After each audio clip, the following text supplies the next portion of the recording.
Hello. Hello. Welcome.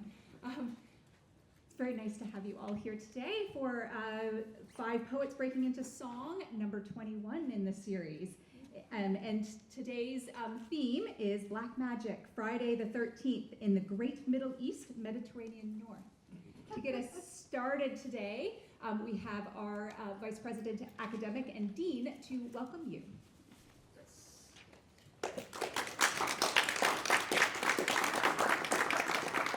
Caroline McGregor.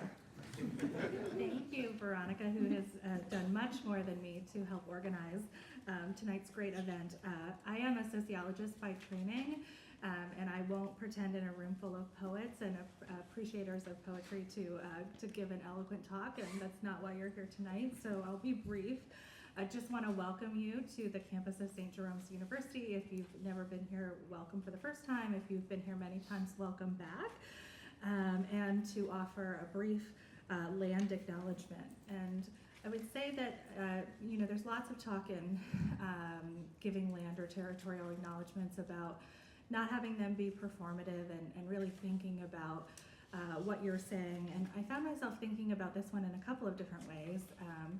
Yesterday I found myself thinking like, oh wow, what might I say about this sort of being a land acknowledgement, but also an air acknowledgement, because really it's like poetry and song going out into the air of our campus. Today I will confess that I found myself really struggling. The land acknowledgement is supposed to be about appreciating the land. I personally am not appreciating the snow enough to really offer a sincere gratitude for it in the way that I think you're supposed to. But the one thing that I can very sincerely offer gratitude for is that St. Jerome's University is situated on the Haldeman Tract, which is land granted to the Six Nations that includes 6 miles on each side of the Grand River. Our active work towards reconciliation takes place across this campus and in partnership with the University of Waterloo, includes efforts around research, learning, teaching, community building, and we're very grateful to have the support of the University of Waterloo's Office of Indigenous Relations in this work, and also the St. Jerome's University Indigenous Advisory Circle.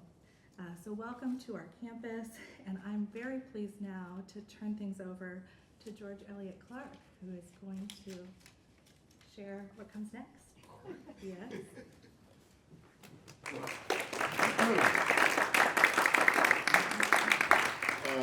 In keeping with the fact that it is only March, and then in keeping with the fact that it's still winter, I've managed to contract a second cold after getting over the first one just a few days ago.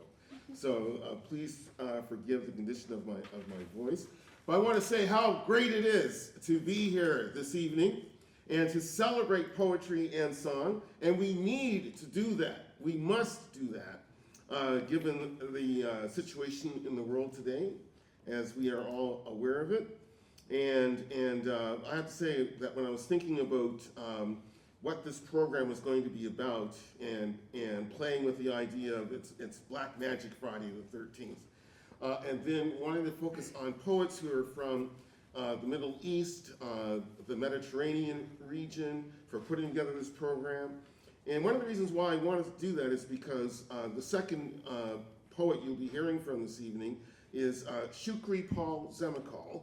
And I'm going to ask Paul to stand up so you can take a look at him. Choucri, please. Because he's also on the back cover of your program. And it was his idea that Ahab Abdelaziz, myself, and he pretend that we were the Beatles in the poster for Help, leaping in the air. So that was the context for this photograph being taken here at the University of Waterloo way back in 1985.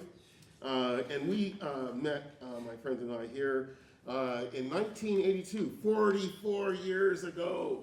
Wow, and we're still so young. That's what I can't understand. Like, how did that happen? But in any event, one other thing I need to say as we get started is that I was a student here at the University of Waterloo from 1979 until I graduated in 1984. And of course, many of you will understand that the extra year for finishing my honors degree, Bachelor of Arts in English, was due to the co-op program.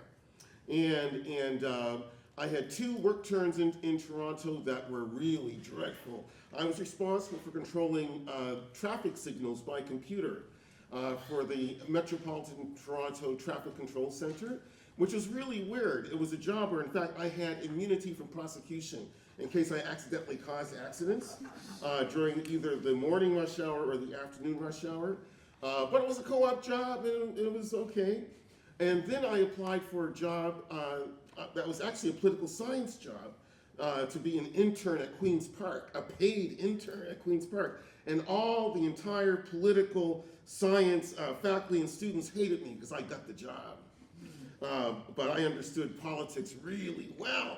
So I snookered that job and did that 2 work turns in Toronto at Queen's Park. It was wonderful. And most importantly, though, this is the place where I began to really learn what it meant to be a poet, as I was trying to be a poet. And I began actually in Halifax, where I'm from, at age 15, 1975, 51 years ago, 1975. I sat down beside my bed on July 1, 1975. It was called Dominion Day back then. It's now Canada Day. And I thought, I'm going to be a songwriter. I have to write 4 songs every day in order to become a real hit maker as a songwriter. And as I began to write these 4 songs every day, and they were songs because they rhymed. It was very clear. I was also reading books about being a songwriter. And all the books said, you got to be a poet if you're going to be a songwriter. You got to be a poet first.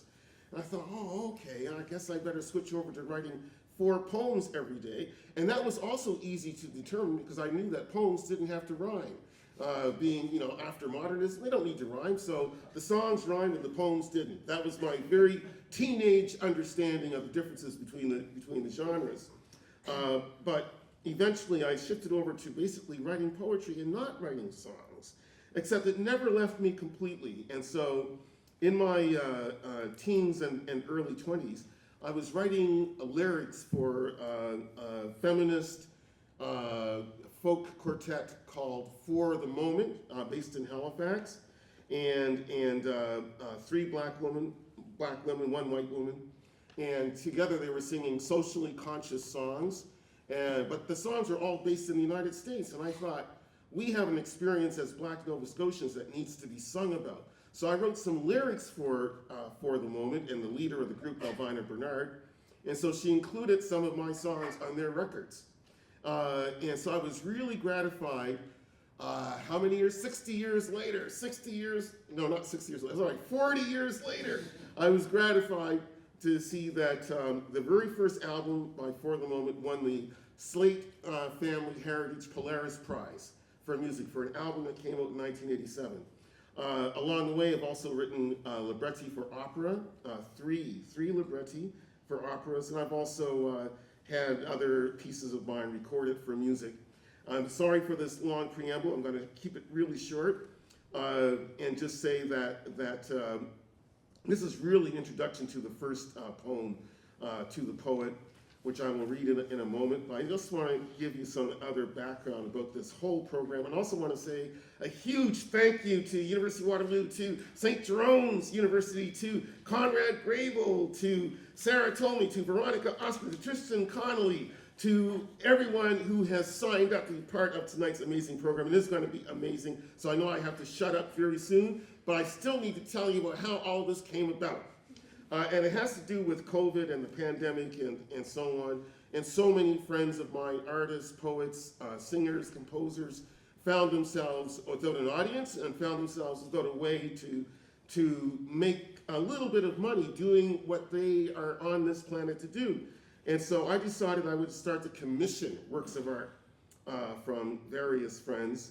And finally, by December 2020, I wanted to give Giovanna Riccio, who is a fantastic poet, a special gift. So I asked James Rolfe, the composer, to score one of her poems. So it could be presented to her as her own song on Christmas morning of December 2020. And so we did that, and Giovanna loved it, James loved it, I loved it. And so then I thought, let's keep on doing this. And so the next poet that you'll hear after me is Choucri Zemokhol. And his poem, which you'll be hearing as a song as well, called Moon, was the second song that was commissioned. And now, by today, I have now commissioned or co-commissioned 90 art songs since December 2020. And I'm so happy to be able to present these works publicly. The first public presentation was in May 2021. It had to be online because of COVID, but we had 300 people watching from 3 continents and 5 different countries. And so that convinced me that this is a program we have to keep on doing and building and so on. So the way the evening works is that each poet or each representative of a poet will read either 1 or 2 poems, and the second poem, or the only poem, will then be presented to you as a song. So I'm going to kick things off by reading a poem from my book, Black, which is my second coloring book, and it's called Beginning, and it's about my beginnings as a teenager, wanting to write songs and then ending up writing poetry. Beginning, circa 1975. A pen chisels its way across paper, and all my thoughts scrape out. Skinny, lanky, buck-toothed, four-eyed bookworm, I write the bottle dry. Sing rickety, groggly blues scrawled with troubled pencils. Clarinets point skyward like dandelions. Wine gets illegally drunk. Gypsy gals hum, peace, order, good government. Dreaming marks the distance twixt dark and dawn. Verse is opera, history a museum. Let pages swim with cusses. What will poets say when my music's gone at last?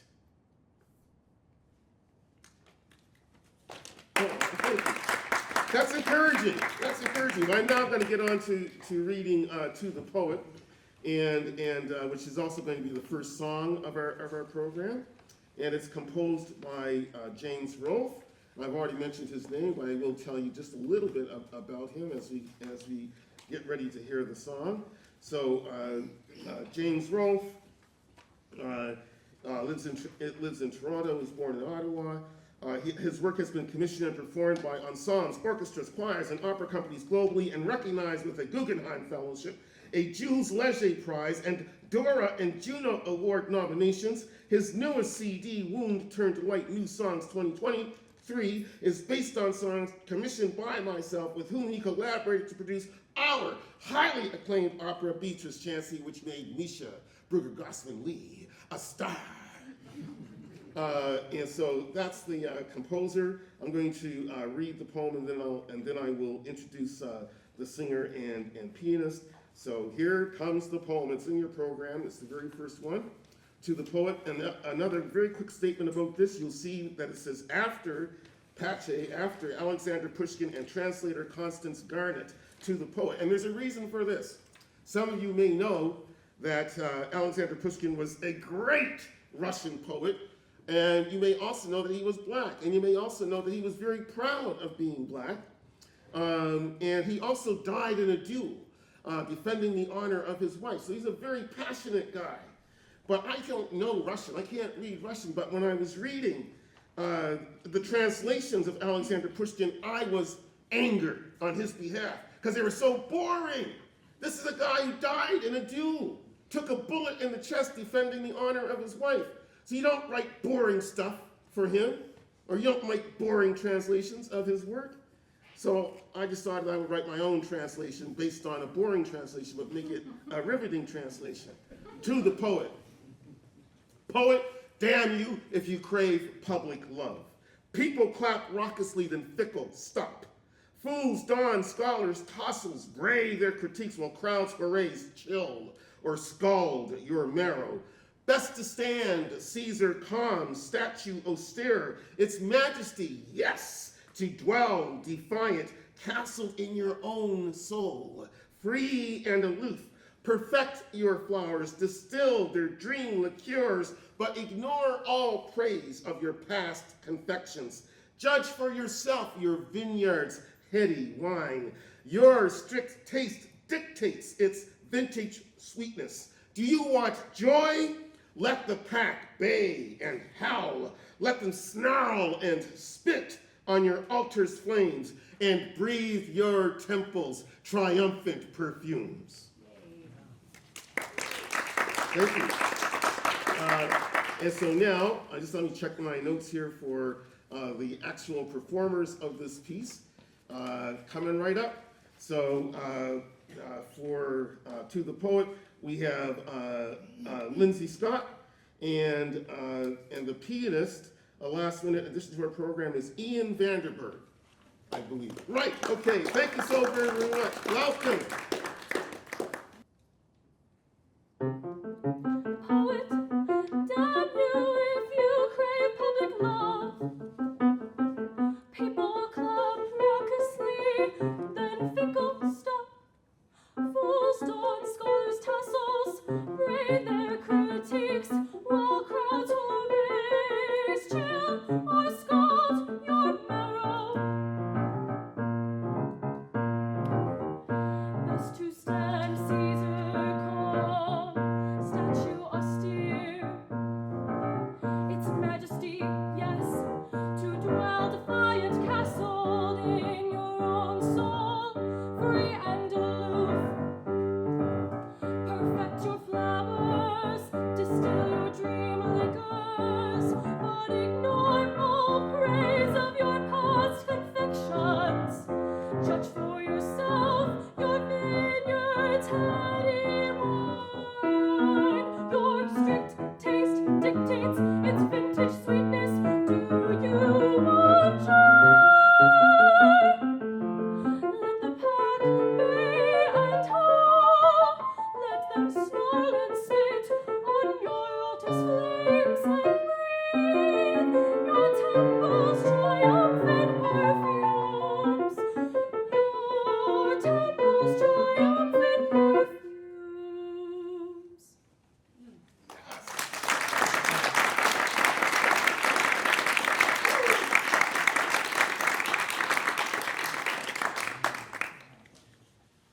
So we have now debuted,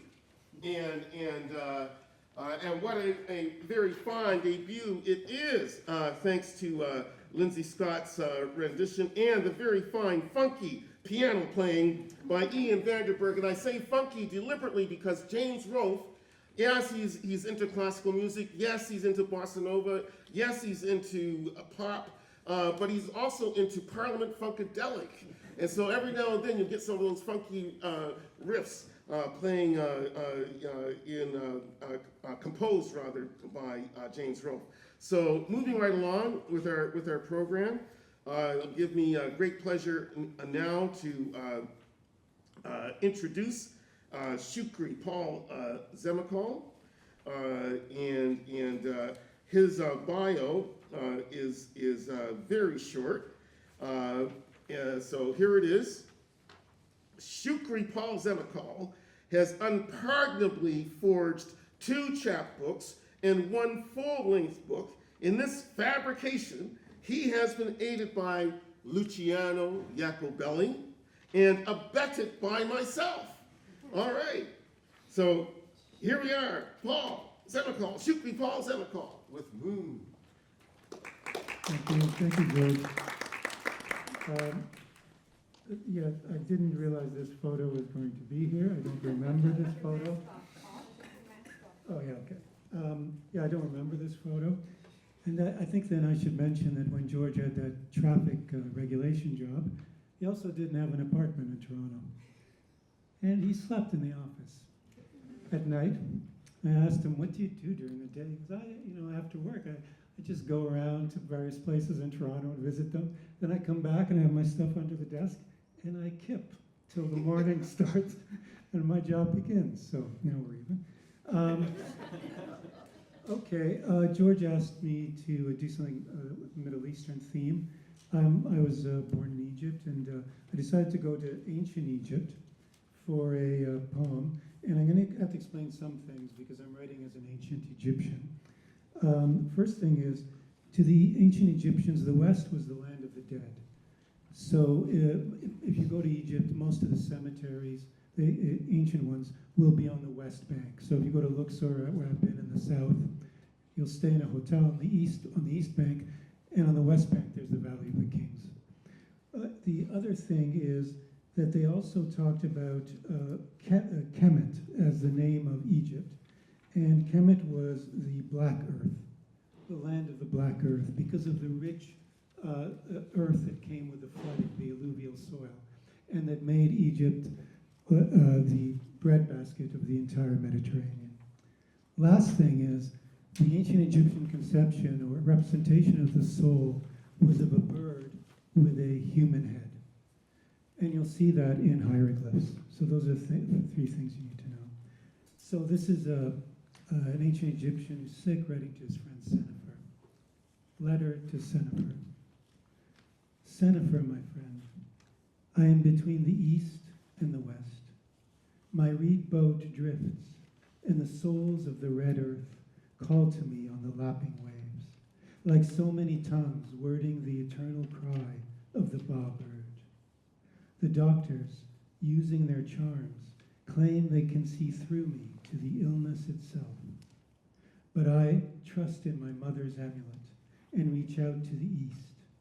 If we see each other again, I will be a changed man.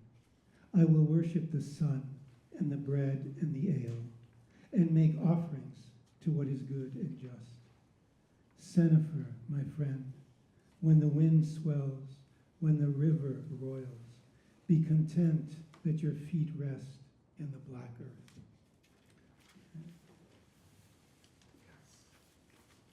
Now, second poem is the one that's going to be performed. It was also made into a musical song by James Rolfe, and it's called Moon.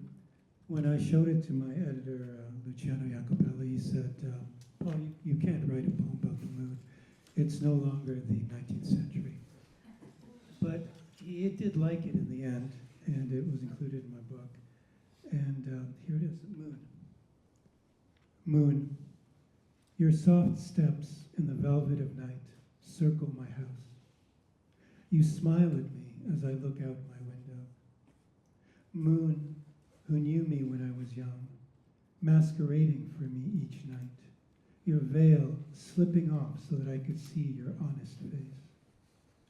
Moon, I am a crumb in the palm of your hand. I feel your icy breath. Give me one last kiss. Moon, I'm coming to my final turns around your satin gown. One tug upon your hem, and my bones dissolve. Moon, I offer you my hand. Let us move through these nights like two old friends, not knowing who conjured who. Thank you.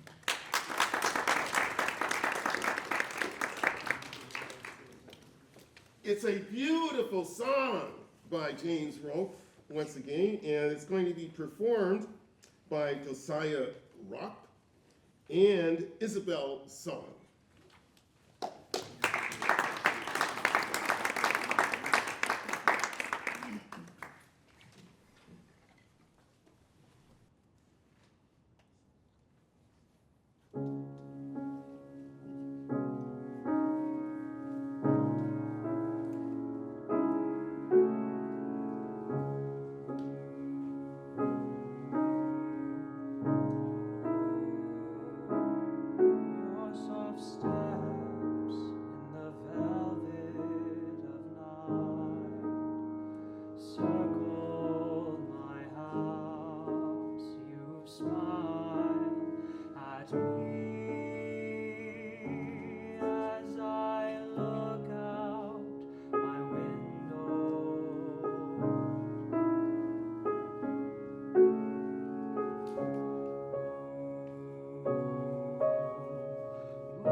Masquerading for me each night, your veil slipping off so that I could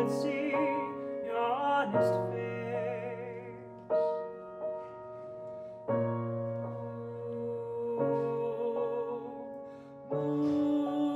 Moon, I am a crumb in the palm of your hand.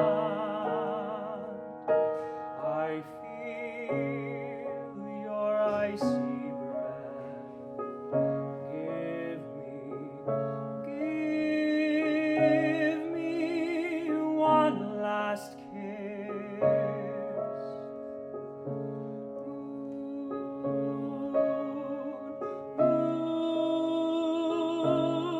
Moon, I am coming to my last turns around your satin gown. One tug upon your hem and my bones dissolve.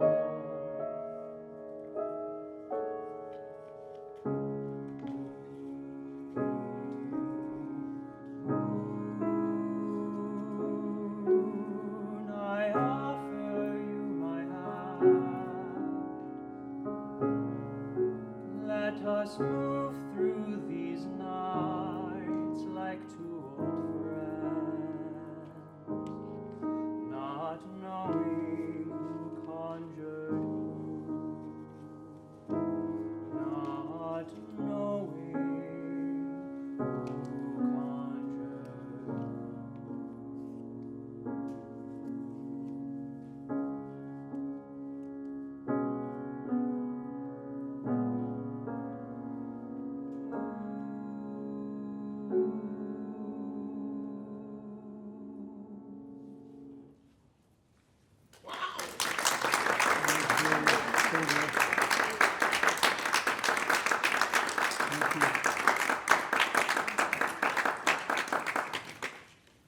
Black Magic Friday the 13th is finally here. And we are all so delighted. The third poet that we will be hearing from is present with us, I am sure, this evening. The great Leonard Cohen, 1934 to 2016. Of course, universally acclaimed superstar, singer, songwriter, novelist, and poet with 15 recordings and a dozen books to his credit. Born in Montreal in 1934, his globe-trotting troubadour and late beat poet career saw him inducted into the Canadian Music Hall of Fame, the Canadian Songwriters Hall of Fame, the Rock and Roll Hall of Fame, and inducted into the Order of Canada at the highest rank, that of Companion.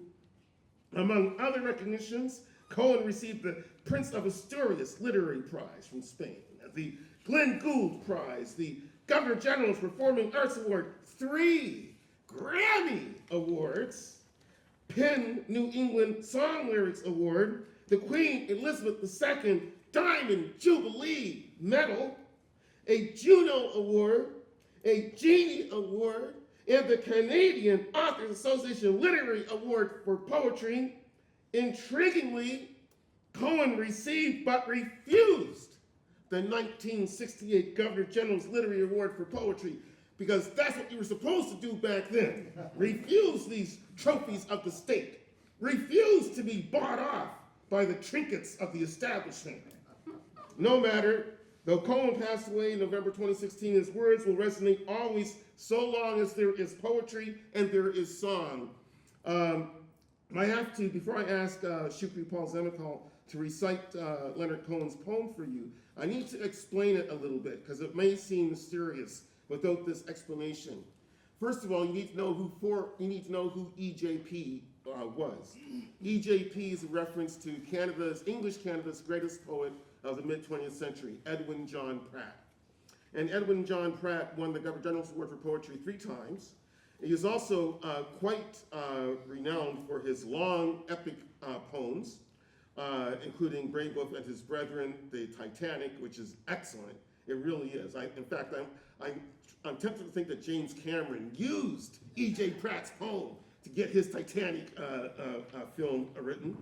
And also his last epic poem was called Towards the Last Spike, published in 1952, and it took the unlikely subject of the construction of the railway through the mountains of Alberta and British Columbia to the Pacific Ocean. And it is an epic poem. The heroes of his poem are all businessmen and, of course, John A. Macdonald, and to a certain extent, actually a very, very reduced extent, Wilfrid Laurier, which might have something to do with the fact that when Wilfrid Laurier University was first opened, somebody misspelled Wilfrid. They put an E in instead of the I, right? But that's because they're from Wilfrid Laurier, so we understand that. Except for, of course, the wonderful singers and pianists that we have with us this evening who happen to grace Wilfrid Laurier and improve the spelling mechanics of folks over there. Excuse me for just having a little bit of fun with that. But to get to the point of the poem, Edwin John Pratt, when he wrote Towards the Last Spike, 1952, again concentrated on Scottish millionaires, entrepreneurs, and of course, John A. Macdonald as the great heroes who got the railway constructed. But he left out, E.J. Pratt left out the Chinese laborers who actually constructed the railway. So Leonard Cohen, as a kind of elegy for E.J. Pratt, decided to pretend that Pratt is a Chinese poet, just to sort of like just tease him a little bit for having left Chinese laborers out of his great epic poem. So that explains the Chinese references in this poem for E.J. Pratt. Now I'll invite Choucri Paul Zemokhol to recite it. Thank you, George. Okay, for E.J.P. I once believed a single line in a Chinese poem could change forever how blossoms fell, and that the moon itself climbed on the grief of concise, weeping men to journey over cups of wine. I thought invasions were begun for crows to pick at a skeleton, dynasties sown and spent to serve the language of a fine lament. I thought governors ended their lives as sweetly drunken monks, telling time by rain and candles, instructed by an insect's pilgrimage across the page. All this so one might send an exile's perfect letter to an ancient hometown friend. I chose a lonely country, broke from love, scorned the eternity of war. I polished my tongue against the pumice moon, floated my soul in cherry wine, a perfumed barge for lords of memory to languish on, to drink, to whisper out their store of strength, as if beyond the mist along the shore, their girls, their power still obeyed, like clocks wound for 1,000 years. I waited until my tongue was sore. Brown petals whined like fire around my palms. I aimed them at the stars, but like rainbows, they were bent before they sawed the world in half. Who can trace the canyoned paths cattle have carved out of time, wandering from meadowlands to feasts? Layer after layer of autumn leaves are swept away. Something forgets us perfectly.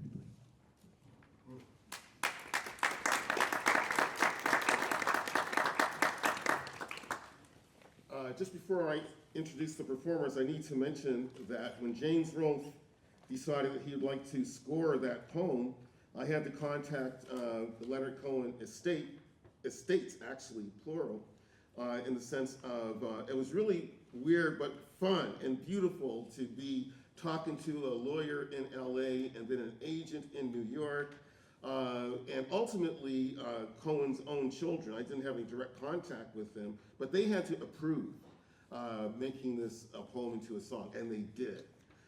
And they pointed out something which I neglected to point out a minute ago, which is that Cohen started as a poet. He was first a poet before he was anything else, and very seriously a poet. So I was really happy that the entire repertoire of people who represent him saw that this was a good idea to allow this song to be composed. And so now I will introduce once again. Okay, here it is. I know it's. Oh yes. All right. No, Chloe Shantz, soprano, and E.J.P, piano. Soprano and piano. Here it is. E.J.P. Thank you.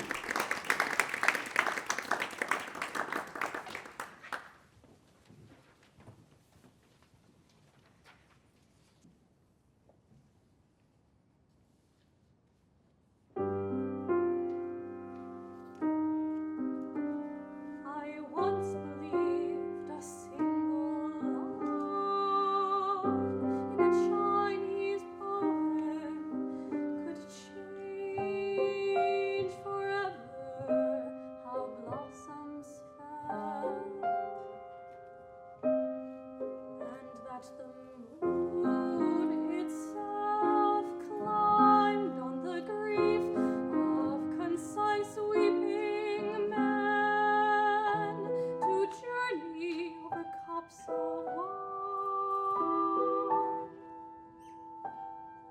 I thought invasions were begun for crows to pick at a skeleton, dynasties sown and spent to serve the language of a fine lament.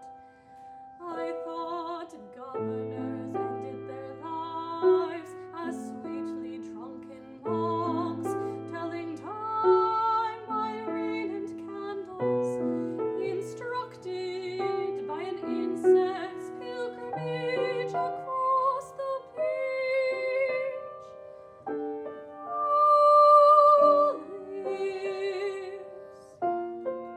All this, so one might send an exile's perfect letter to an ancient hometown friend.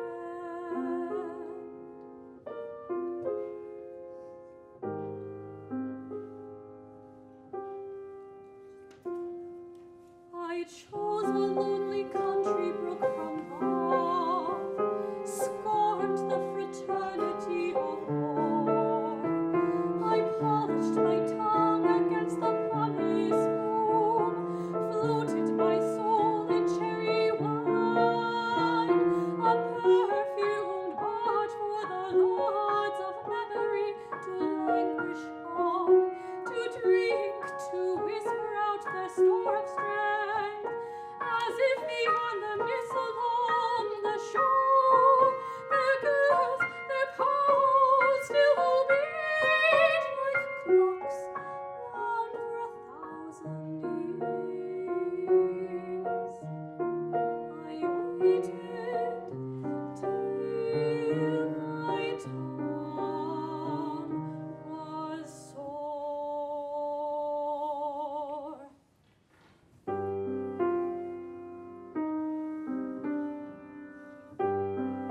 Brown petals wind like far around my poems. I hid them as the stars, but like rainbows they were bent before they sawed the world in half. Who can trace the canyoned paths cattle have carved out of time, wandering from meadowlands to feasts? Layer after layer of autumn leaves are swept away. Something forgets us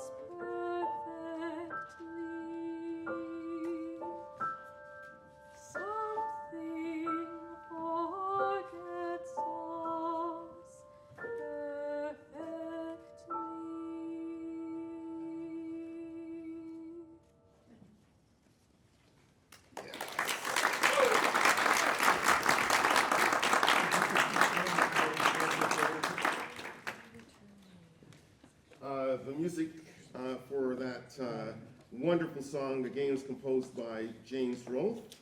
As we move to our fourth poet and fourth song, I need to tell you a little bit about the composer, Juliet Palmer, who actually happens to be James Rolfe's better half. But Juliet Palmer's music has found its way to a highway off-ramp, a swimming pool, a boxing ring, and to concert halls across North America, Europe, and Oceania. From Aotearoa, New Zealand, Juliet makes her home in Toronto, where she is the artistic director of Urban Vessel, a platform for interdisciplinary collaboration. Her most recent CD is Rivers. And now I need to tell you a little bit about the poet himself, who is Mansour Noorbakhsh. He's originally from Iran, originally Persian, and I have to stop and reflect on the fact that when I was putting together this program, of course, I had no idea that we were going to find ourselves in the circumstances in which we currently find ourselves. So I am really happy to have this poet and his great song composed by Juliet Palmer on our program this evening. Mansour Noorbakhsh writes poems and stories in both English and Farsi, his first language, and has published books, poems, and articles in both languages. His book-length poem, In Search of Shared Wishes, was published in 2017. He tries to be a voice for freedom, human rights, and the environment. He presents the contemporary Canadian poets in a weekly Persian radio program beamed from Ottawa. Mansour's poems are published in Word City Lit, Verse of Fire, Parkland Poets, several anthologies, and other places. His poems are translated in Greek, Italian, Portuguese, Spanish, Serbian, Macedonian.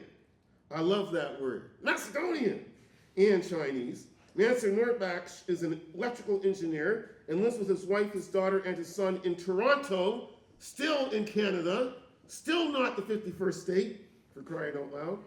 Anyway, I'm going to ask another poet, Elliott to recite the poem, O Rain.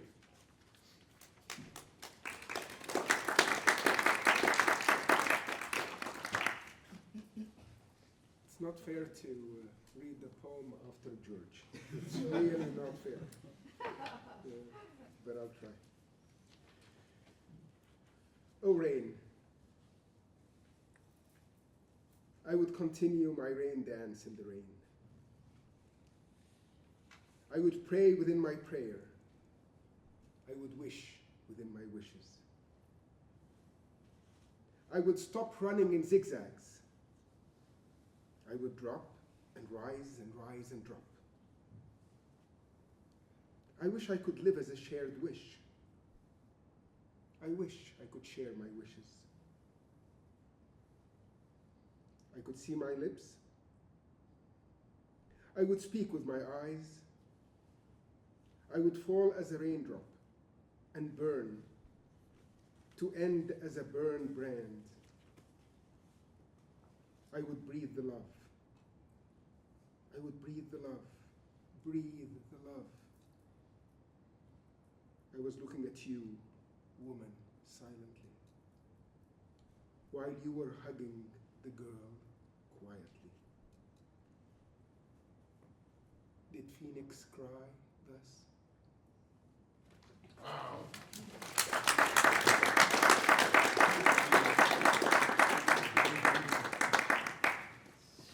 This beautiful song, composed by Juliet Palmer, which really captures the lyrical background of the poem, which is just so beautifully read by Elliott.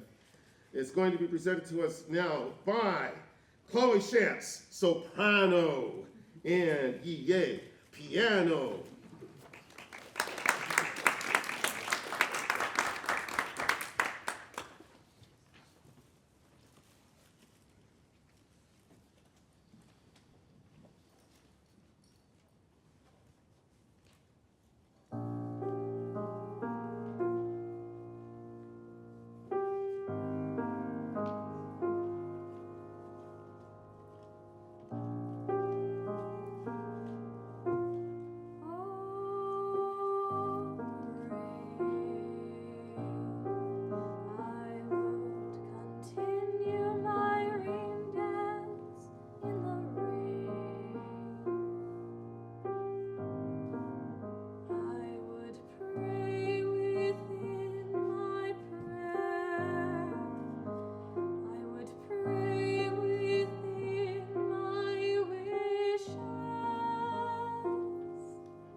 looking at you all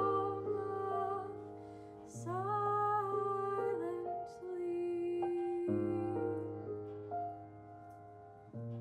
while you were hugging the girl quietly.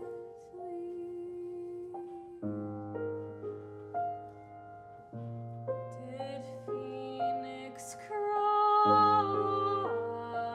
thus?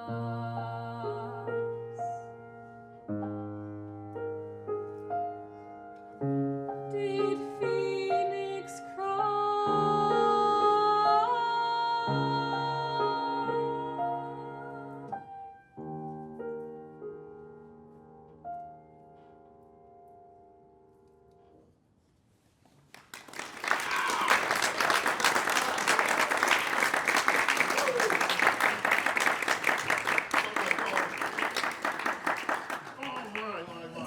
I did not want that to end. You had me transported to a much better place. I want to thank you so much for that presentation, for that performance of Juliet Palmer's. It's just delicate and yet imposing melody, just gorgeous, and entirely befitting the words.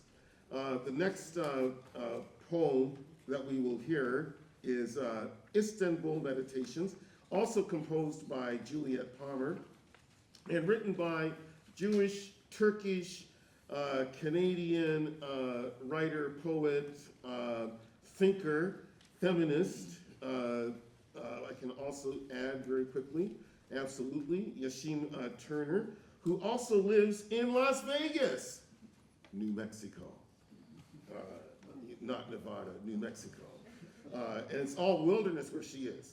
There's no glitz. But anyway, I'm glad she's not in Las Vegas, Nevada, because it would be very lonely since all the Canadians stopped going there in showing solidarity with our, I guess, sovereignty and trying to maintain it. But Yeshim Ternar, to tell you more about her, she was born in Istanbul, Turkey.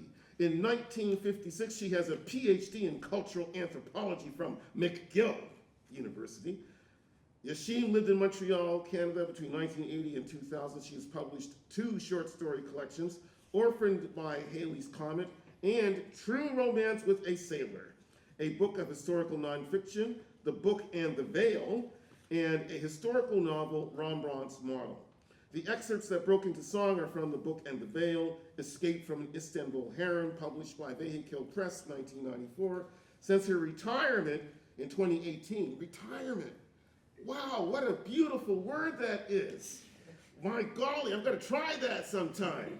But since her retirement in 2018, Yeshim Ternar has been living in Las Vegas, New Mexico, USA, and quietly working on her spiritual autobiography.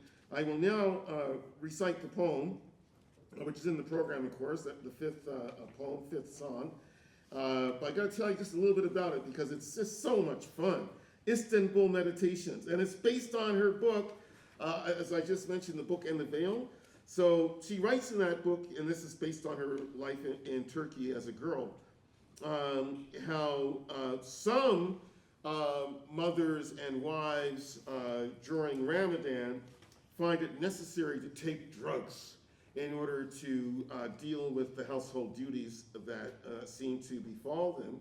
And so that's what the poem is about. And I can say that Juliet Palmer loved composing this poem because I think, as you'll hear from the singers, there's a lot of emphasis on the drugs in this poem, right? We're all children of the 60s sooner or later. But Istanbul Meditations, here's the poem.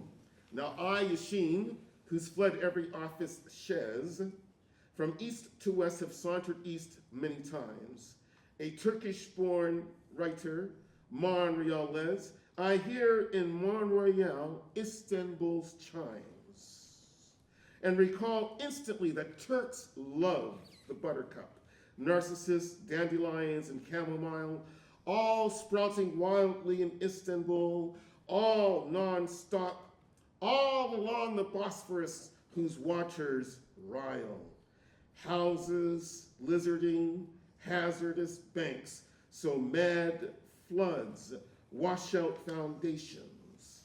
But the fixed standard of beauty in Istanbul is unpredictable moods of water, of women, and so love meanders.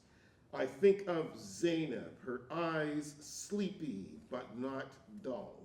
She tells of opium pills that helped mothers and wives pull through Ramadan, treat it as a lull.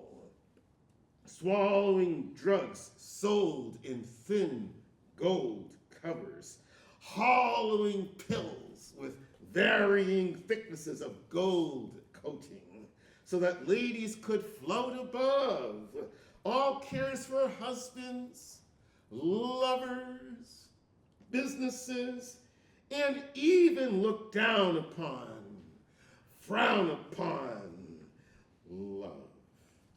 And now I will invite to perform this marvelous song by Yeshim Ternar and Juliet Palmer, Drew Arson, and Ian Vanderberg.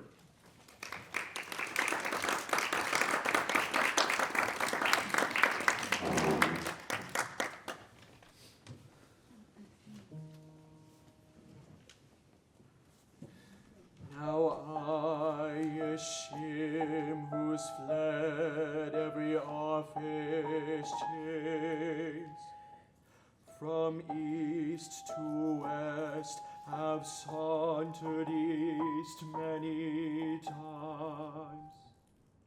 A Turkish-born writer, Montrealese, I hear in Mount Royal, Istanbul's chimes.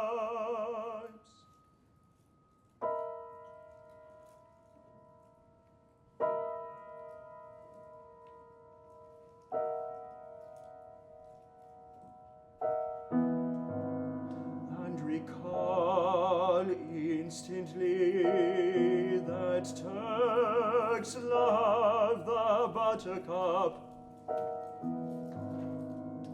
narcissus, dandelions, and chamomile are sprouting wildly in Istanbul, all non-stop, all along the Bosphorus, whose waters rile.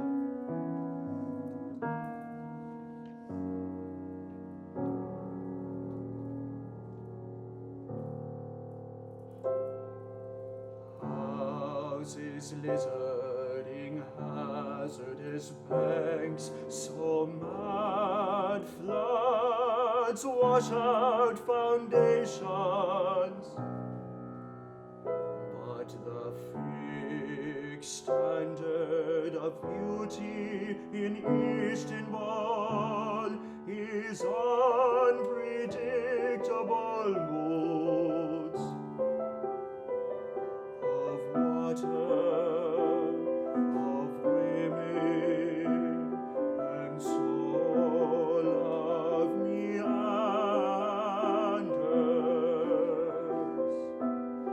I think of Zainab, her eyes sleepy but not dull. She tells of opium pills that helped mothers and wives pull through Ramadan. Treat it as a lull, swallowing drugs sold in thin gold covers, hollowing pills with varying thicknesses of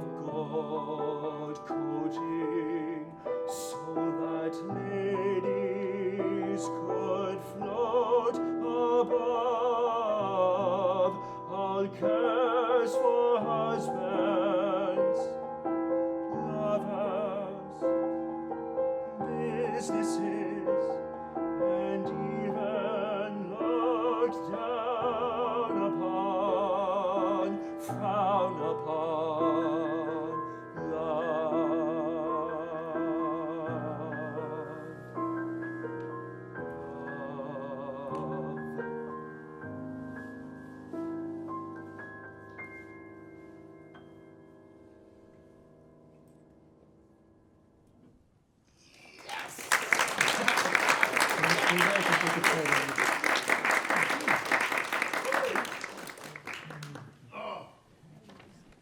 I'm feeling totally intoxicated. Cascades of shivers going down my spine, hearing these wonderful renditions. I can't believe that we're already so far along in the program. We're now in the middle. We're crying out loud. That's terrible, horrible situation to find ourselves in. But I do have to read the latest bad news from Baghdad, which is indebted to Leilah Nadir, and I'll tell you a little bit about her, but she also asked, she lives in Vancouver, so she obviously, I guess it's obvious, couldn't be here this evening. But she asked me to read a short prose piece on her behalf. She is Iraqi-Canadian, and I need to tell you just a little bit more about her, so here it is coming up. So,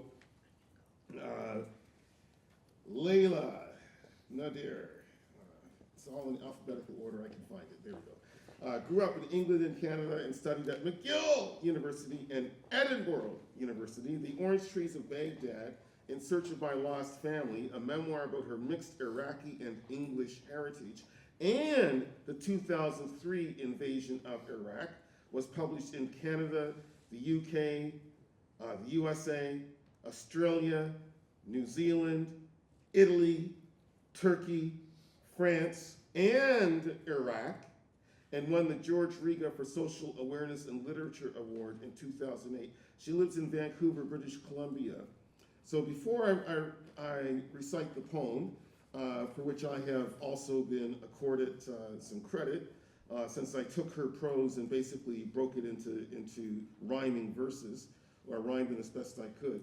But before I read the actual poem, now song, composed by David Jaeger, and I gotta tell you about David Jaeger as well, but that's really easy. So I think I'll tell you about David Jaeger right now, because when I asked him for a bio, he sent me exactly one line. One line, so here it is. David Jaeger, member of the Order of Canada, is a Toronto-based composer and music producer whose recent music is largely text-based.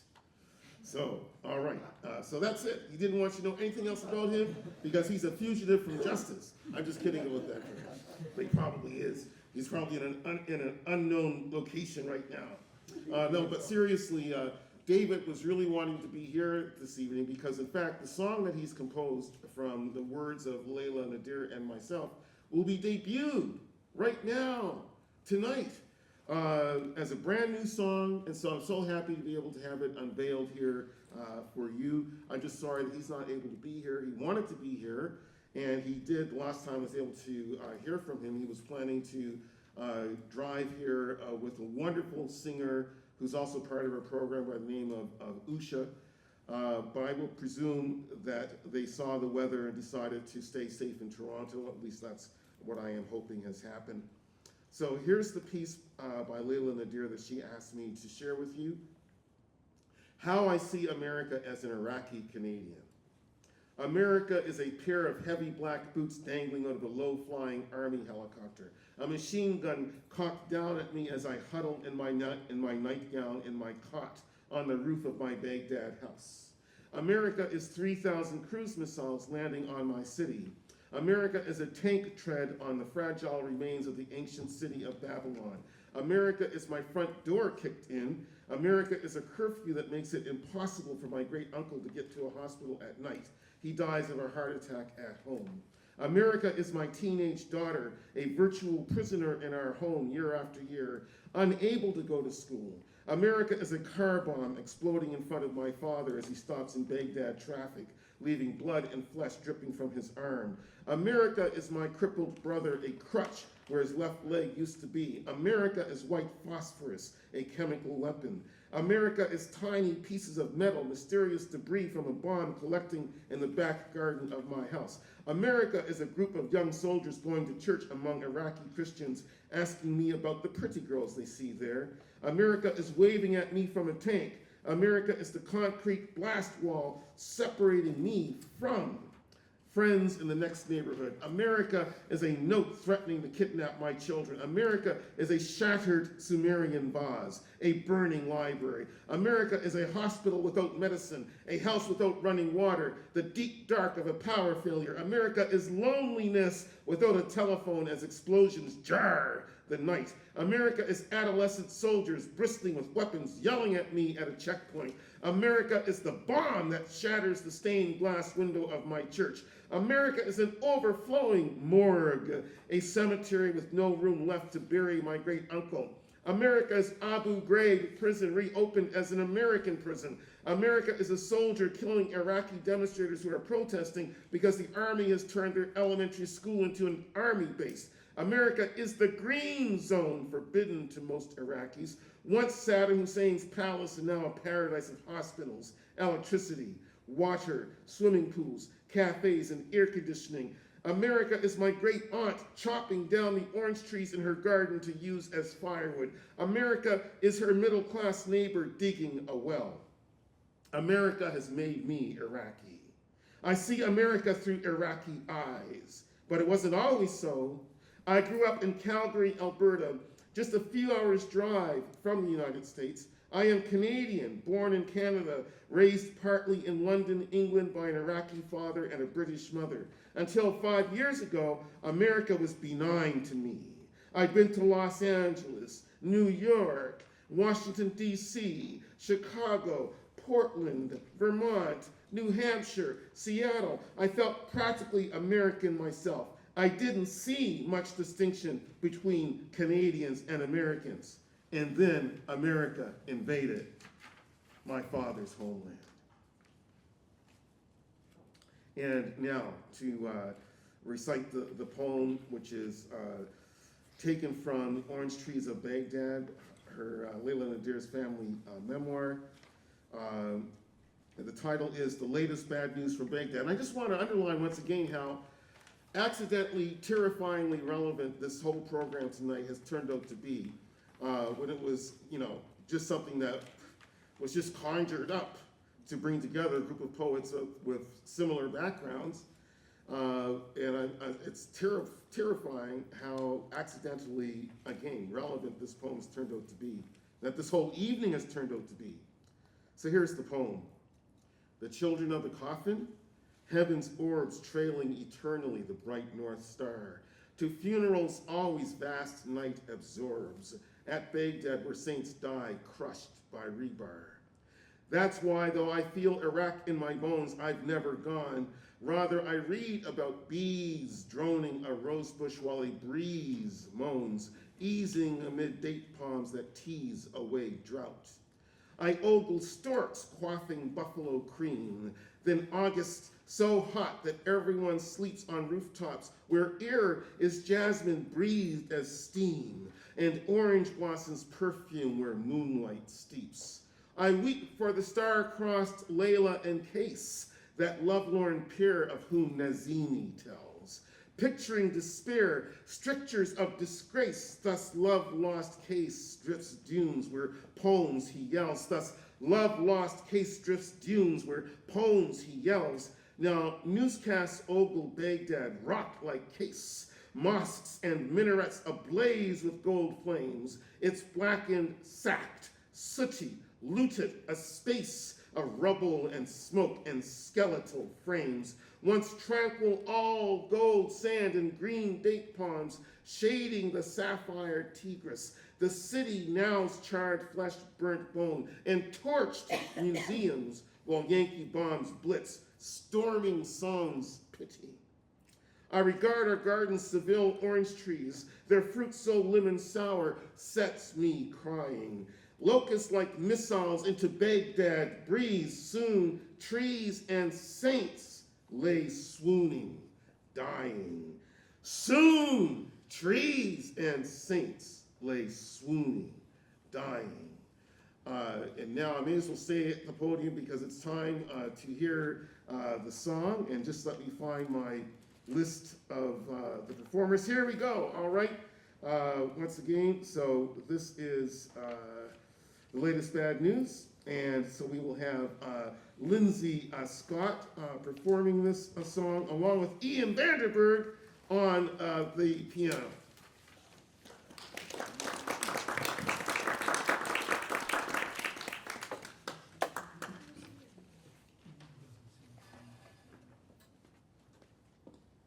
Oh, that's right. This is a cappella.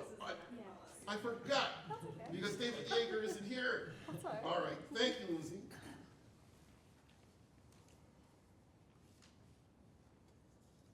The children of the coffin, heaven's orbs trailing eternally, the bright North Star to funerals. Always vast night absorbs at Baghdad, where saints die, crushed by rebar.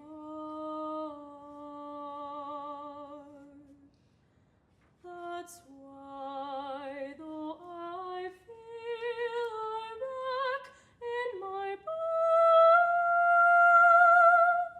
I've never gone.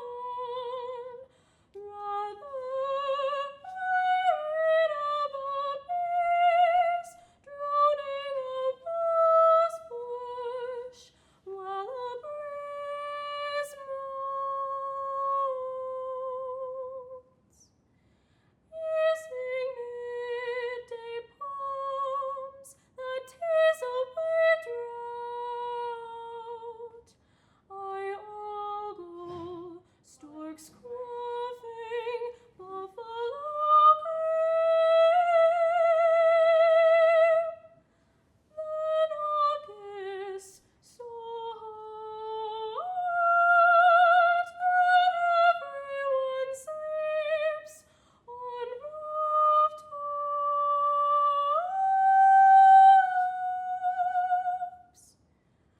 Where is jasmine? Breathe the steam.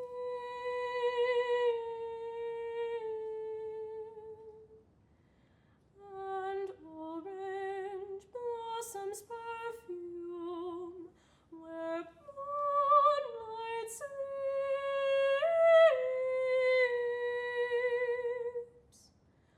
I weep for the star-crossed Leilah and kiss that love-lorn pair,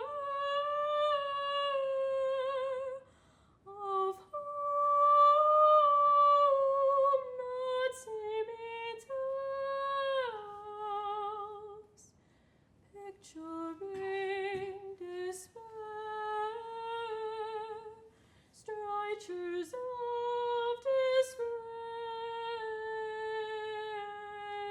disgrace.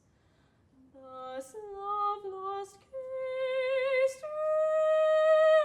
stones where palms house. Nana's castle go Baghdad, rocked like case, moss and minarets ablaze with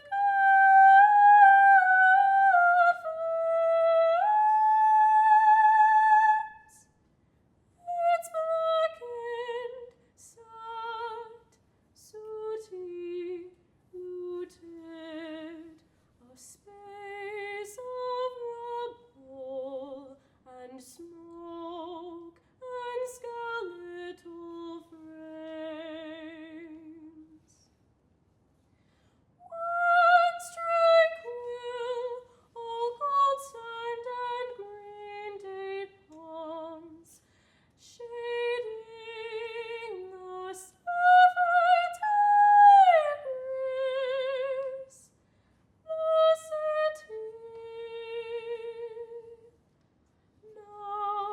but flesh burnt bones and torched museums like bombs fades. Storming sans pity.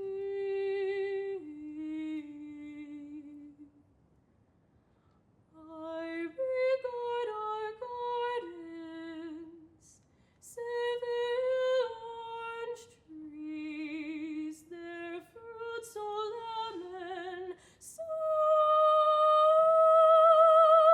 sets me crying.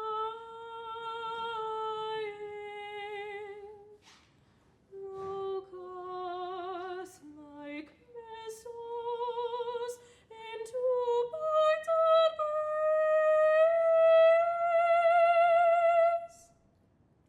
Soon trees and saints lay swooning, dying.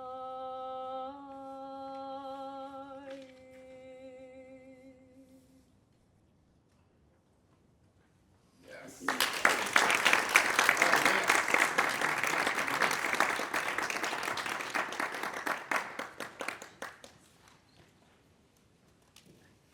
That's a tone poem, if I ever heard one. Just so gorgeous in the delivery and the cadences and again the tonal fabric of it. The seventh poem. Oh, by the way, I forgot to say, we just heard that for the first time in public. That's the debut. Another round of applause, please. Yes. All right. So this is a historic moment, and there are going to be two more pieces that we will hear this evening that will be debuted for the first time.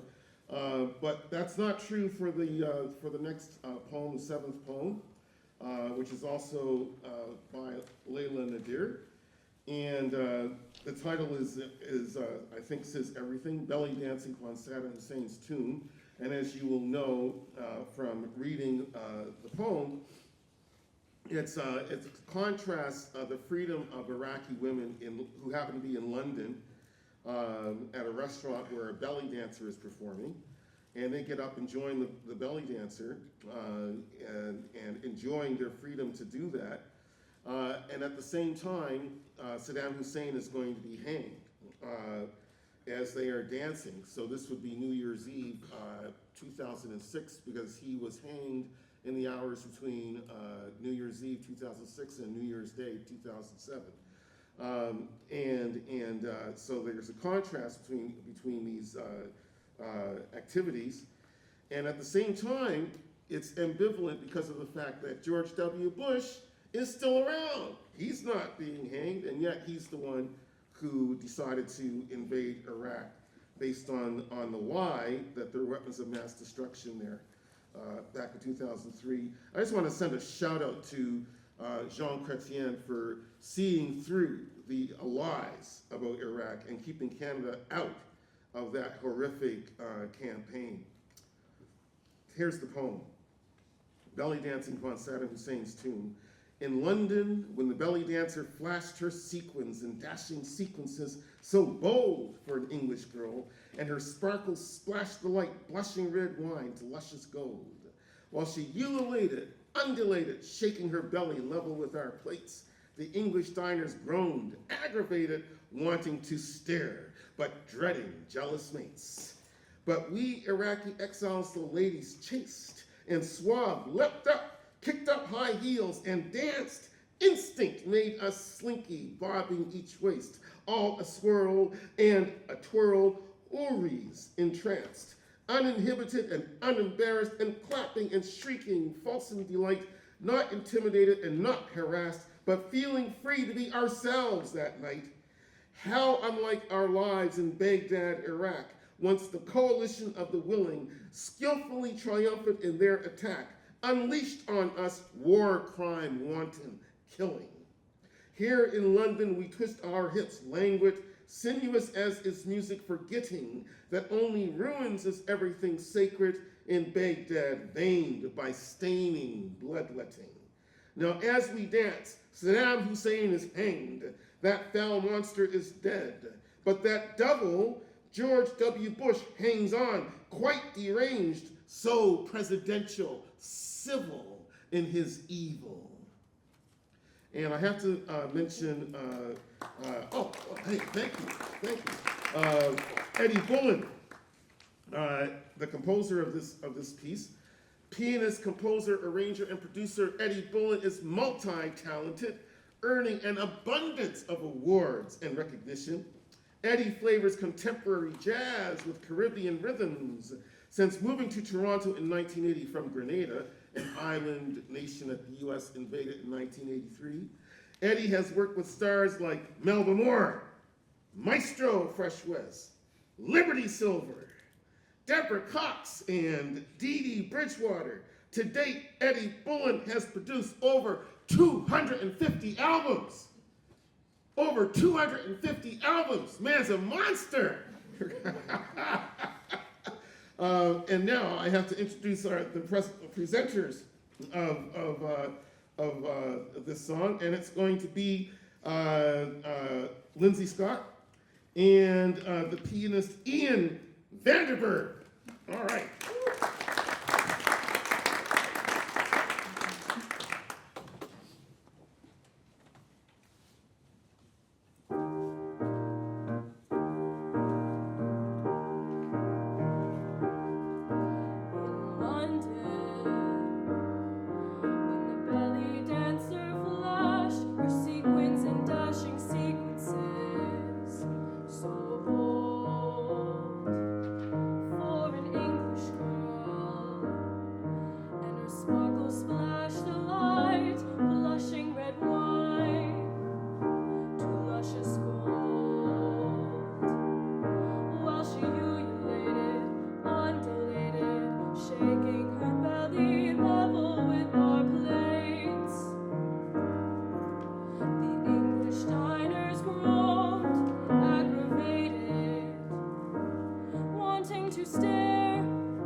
Tragic but brilliant American poet Ezra Pound said that literature is news that stays news. That is to say that good literature, powerful literature, truthful literature will always end up seeming just a tiny bit prophetic.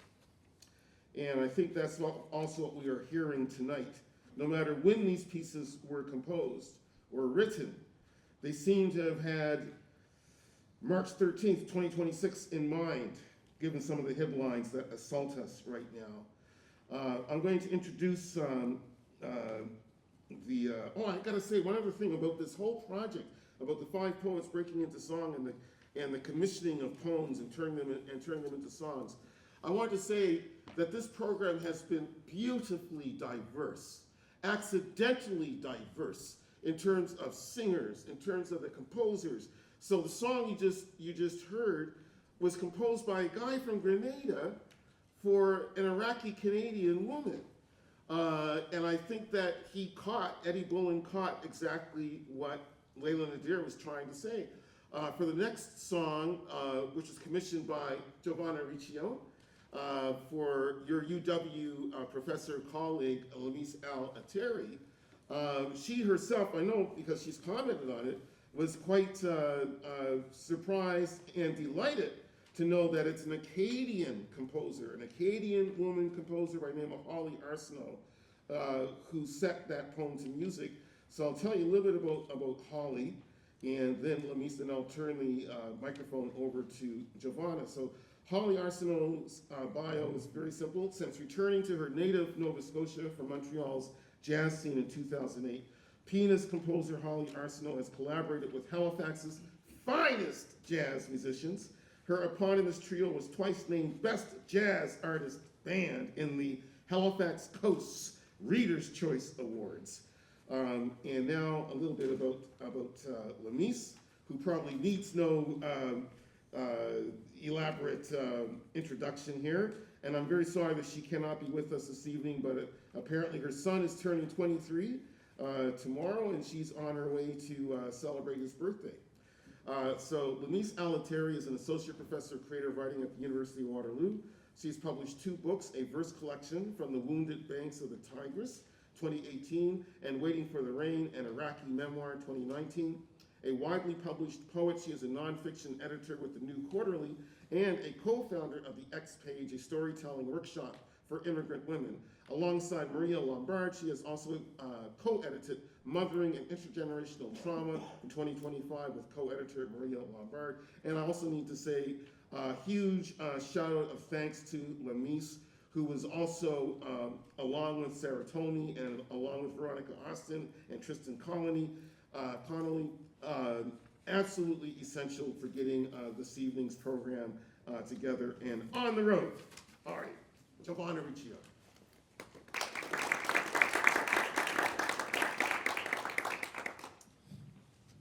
Good evening. I'm so happy to be here reading Lamis's poem, By the Iron Gate, for Abbas and Abbas. She sits by the iron gate, on the rough soil, her black dress covered with the colors of the rusty ground. She waits. The deep lines engraved in her pale brown face have dried, like the cracked desert under the blistering sun. Her eyes, now dark, vacant pits, stare blankly as faces appear and vanish. She waits. His first sweet breath clouds her mind, recollections of small fingers and toes, shadows playing on freshly hung wet sheets that sway in the afternoon sun.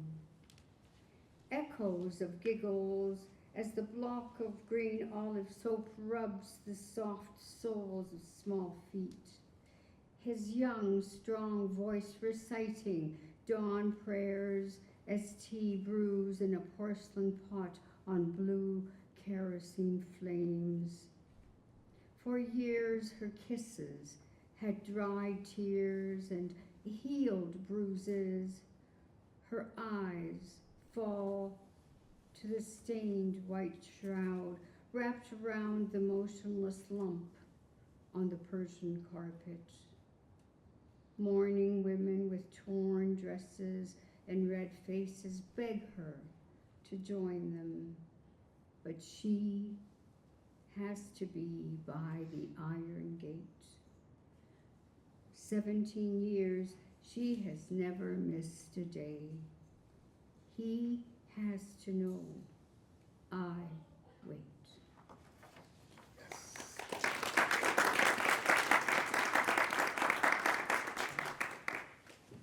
Again, that song was commissioned by Giovanna Riccio, or the song we're about to hear was commissioned by her. And just another comment about the fact that the composer is Akkadian. And one might question, how could an Akkadian interpret this poem about tyranny and oppression in Iraq? And then one remembers that the Akkadians were deported from Nova Scotia in 1755, partly to placate the Americans who wanted land and who came up to Nova Scotia in 1760 to take up the land of the exiled Acadians. Anyway, so again, historical connections, I think, are very rich, unfortunately, very rich.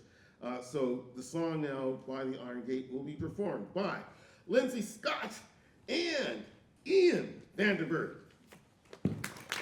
Oh, sorry. That's okay. That's all right. You might have made a mistake. It's okay. Okay. I'm Drew. Yeah, all right. Drew Arson. All right.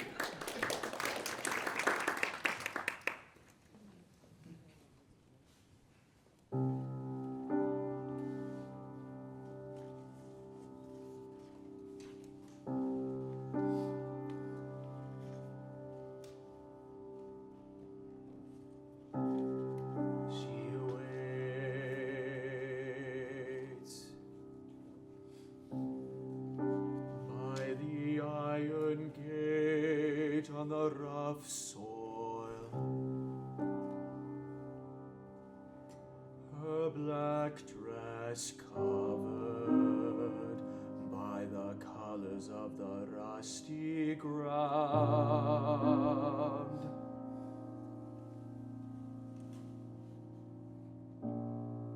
She waits.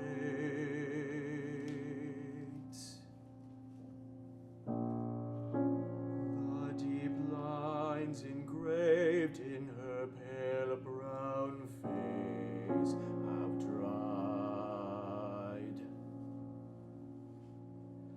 like the cracked desert under the high noon sun.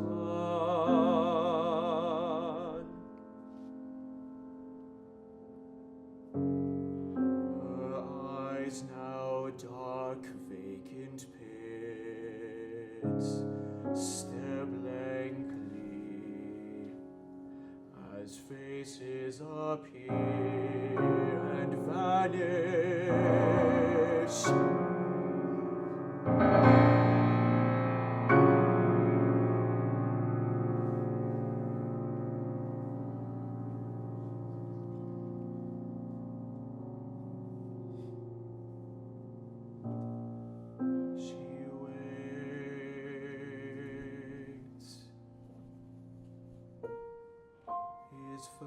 Sweet breath clouds her mind, recollections of small fingers and toes.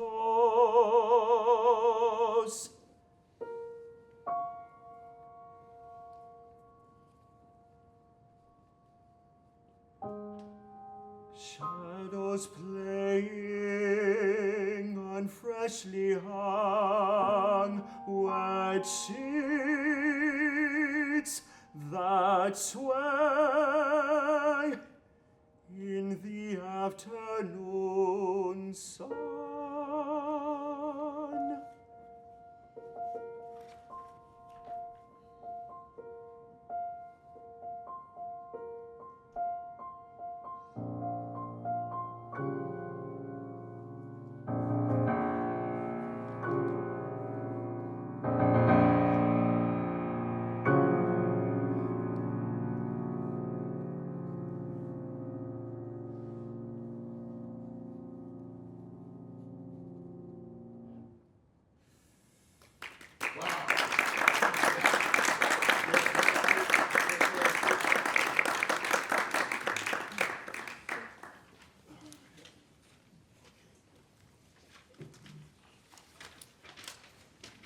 down to the last third of the program. Unfortunately, I will say very quickly and necessarily, and it is now incumbent upon me to talk about E.J.P, the poet, and the composer Emily Hiemstra. And by the way, as we hear this song, in a few minutes, this is the second new song that is being debuted tonight.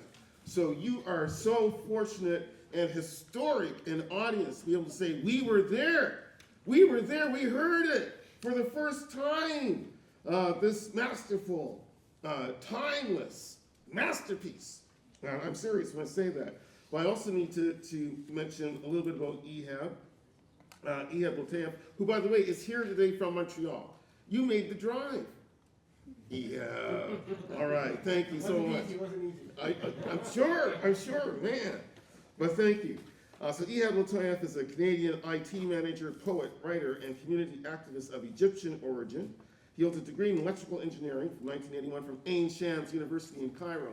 And E.J.P, the reason why I say Ain Shams University in Cairo exactly like that is because I've been there. Oh, yeah. Yeah, I've given lectures at Ain Shams University in Cairo, December 2010. I was there practically right after Obama. I'm just kidding about that part, but I was there. But anyway, so welcome to Waterloo from Montreal, and here from Cairo, Egypt. E.J.P moved to Canada in 1989 as a father of two and has 4 grandchildren. E.J.P has working at McGill University as an IT manager since 1999. Before joining McGill, E.J.P worked for internationally renowned companies in Canada and abroad, including Schlumberger, Linotype, and Pratt & Whitney. E.J.P is deeply involved in social and community work, including campaigns against the sanctions and war on Iraq, opposing the blockade of Gaza, organizing and being on board the Freedom Flotilla, and advocating for native rights. Over the years, he served on the boards of Egyptian-Canadian Coalition for Democracy, President, Muslim Council of Montreal, Muslim Schools of Montreal, the Canadian Arab Federation, Fair Vote Vice President of that federation, Fair Vote Canada, and the Board of Governors of McGill University, and is currently serving on the Board of Montreal City Mission. E.J.P is also a founder and former chairperson of both Muslim Awareness Week, MAW, and the Non à la Loi 21 campaign. Wow. E.J.P is a founder and coordinator of Calamat, a Free Thinkers Forum. A Free Thinkers Forum. I want to celebrate freedom of thought in this university, for crying out loud. Freedom of thought, freedom of expression, freedom of conscience, always, always, always, and mandatory for anyone who wants to call themselves a poet.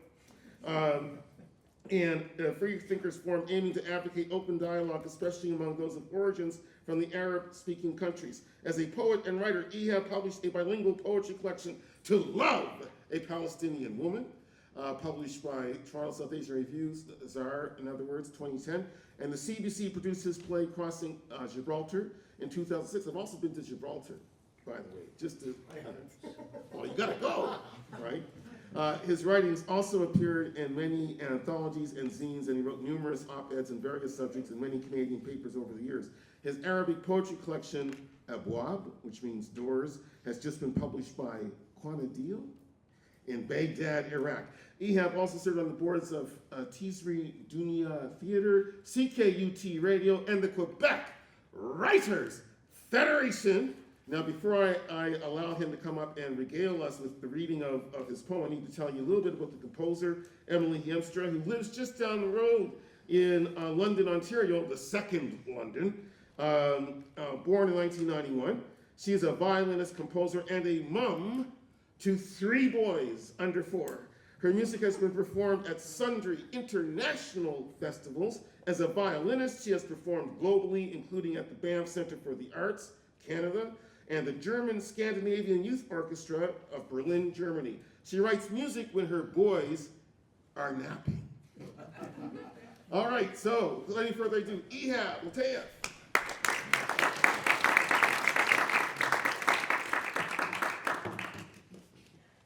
Thank you, George. So George gave a shout out to Jean Chrétien. I wish we could give a shout out to Mark Carney, but his disappointing position not calling out the internationally acknowledged crimes that are happening right now in Iran was very sad, really. Maybe one day we'll be able to. And thus, I'm going to read my latest poem. Before I read The Death of a Delivery Boy, my latest poem is really very, very recent. Just finished a few days ago. A song for our times. Sleep well tonight. The bridge across the river calm will collapse at dawn.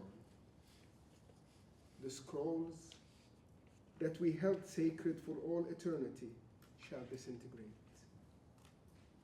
The preacher will be blessing bombs as they're loaded on the planes. Tomorrow, the new world we never knew will end. Before Ramadan and Christmas and all these beautiful hallucinations come to be, before the long fast ends, before the turkey is stuffed, before the ram is slaughtered to sacrifice and save the child, the praying crowds will curse their gods. At that beloved temple, white on white, they'll bow in fear. The weeping child will divulge her sacred wish, her secret wish. Inside the Iron Maiden, menstruating for the first time, she'll conceive the Antichrist, anti-Muhammad, anti-Moses, anti-Buddha, anti-all false hope, the anti-numbing dream. Then, you and I shall walk through the cherished woods, seeking the path our fathers walked before the ringing of the bells, before the eagle flew across the burning plains, before the wild beast torched the sacred trees. Escape before the sky will start to fall, before the sleeper comes to life again, before we all, for the last time, go to sleep.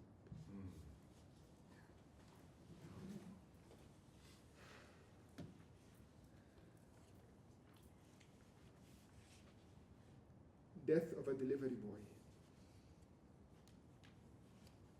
Bike crushed in the middle of a road. Eyes stare from under a bus. A brown envelope intact. Delivery slips dancing in the breeze. Messages never delivered.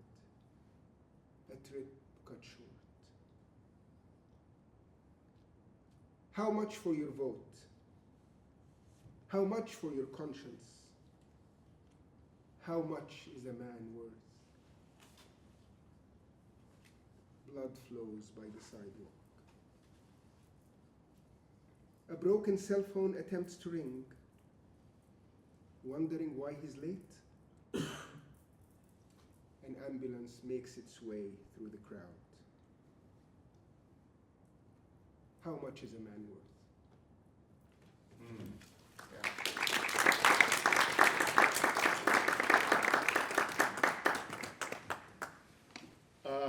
It is my pleasure once again to welcome, to perform this song. And by the way, again, this is the first time for it to be heard, the very first time for it to be heard in public.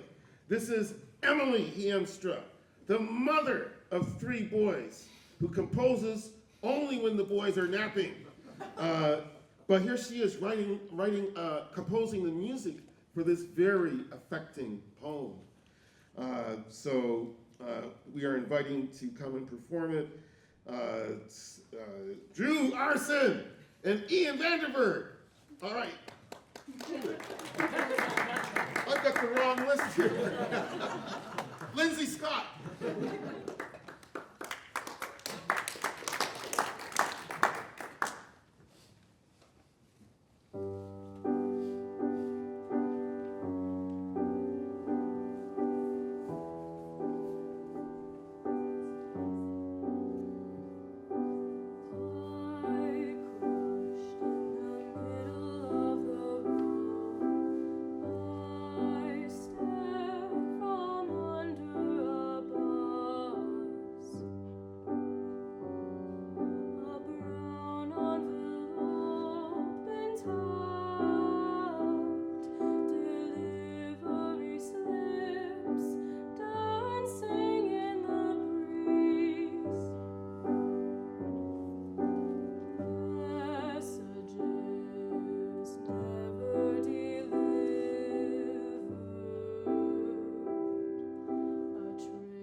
next song.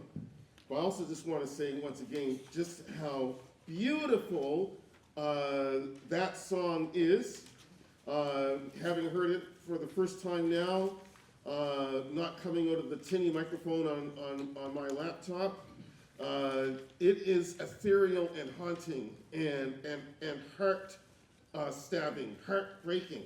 The beauty of the song that Emily Hielstra has composed for us out of Ehab Lotayef's fine poem. So we're going to be hearing about another composer now, Dee Dee Jackson. Born in Ottawa and New York based, Jackson is a 2-time Emmy winning, 5-time Emmy nominated composer, songwriter, producer for TV and film. He's also a Juno-winning jazz pianist composer with 14 recordings as leader or co-leader. And what I'm saying right now is not enough, because you got to see Dee Dee Jackson perform. You have to hear his music as he's performing it at the keyboard. He's like the young Elton John. He's all calisthenics, all athletic, and so on. And he's going to turn 59 this year. Unbelievable, incredible, except that he's still very, very young at heart and in spirit. His newest recording is the Canada Council-supported poetry project, which came out in 2024, showcasing diverse Canadian poets, their poems set to his music, with songs originally commissioned by moi-même and Giovanna Riccio. And I gotta add very quickly that that's the second CD to come out of this song composing project. Because James Rolfe also released a CD back in 2023. I already mentioned it, but I need to mention it again in this context. Wound Turned to Light, new songs. Of the 19 tracks on that CD, 16 of them came out of the song commissions that started in December 2020. Anyway, so 2 CDs so far, more to come. And now I have to introduce Giovanna, and I know I shouldn't need to be looking at my papers here. But I have to get things right. So here we go. Giovanna Riccio, a prize-winning poet, a Buddhist, and, she doesn't like me to say it, but I'm going to say it, an unabashed intellectual. Giovanna Riccio was born in Calabria, Italy, and came to Canada as a child. She holds a philosophy BA from the University of Toronto. Giovanna is the author of Vittorio, Lyrical Miracle Press, 2010, Strong Bread, Quattro Books, 2011, and Plastics Republic, Guernica Editions 2019, which is itself a superb achievement, and it was a finalist for the 2022 Bressani Prize. Her poems have appeared in publications worldwide, numerous anthologies, and have been translated into 6 languages. Finally, Giovanna.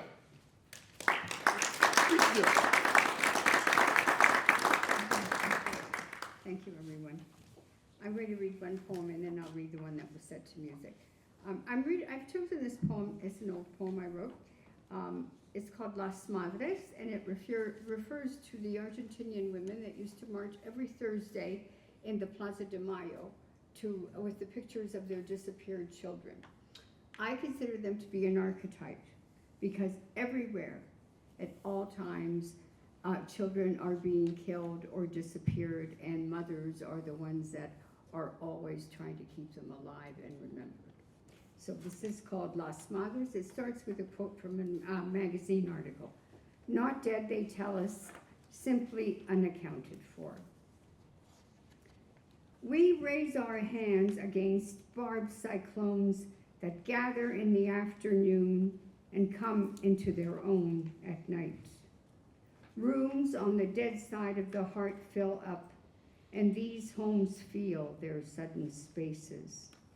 In the ransacked darkness, our eyes swell with electric questions. A permanent hole of light is burned into our sleep. Left with empty shoes and abandoned gloves, the scarred street shifts, its conversation lean, its memory alert. Each night when the elongated minutes shine, our sons and daughters pass by the window parallel to our thoughts, while their children reach across bloodlines and fall into motherless dreams. But listen, outside the moon is creaking. In the square where the fountain speaks the unquiet speech of the disappeared ones, the night is polishing her silver voice. And we of the open spaces step onto our balconies, calling their names that grow loud and rise with inexorable faces. And now D.D. Jackson chose this short poem I wrote to set to music. And it's called, if I can find it, Daedalus' Lament. And you all know Daedalus as the father of Icarus, who flew too close to the sun on his wings, held together with wax, and then fell to his death in the ocean, in the sea. So I visited the island of Ethari, named after him in Greece, and it inspired this poem. A murmur in the sky and you're gone. My architect's wings insufficient to hold you. If I trip on the wind, melt down this calculated freedom. Teach me simple arithmetic. Take me to the island I have become. Remember me to the mainland. Carry the feathers I lost to you back to a time before the sun. Show me again how to love the air. Yes.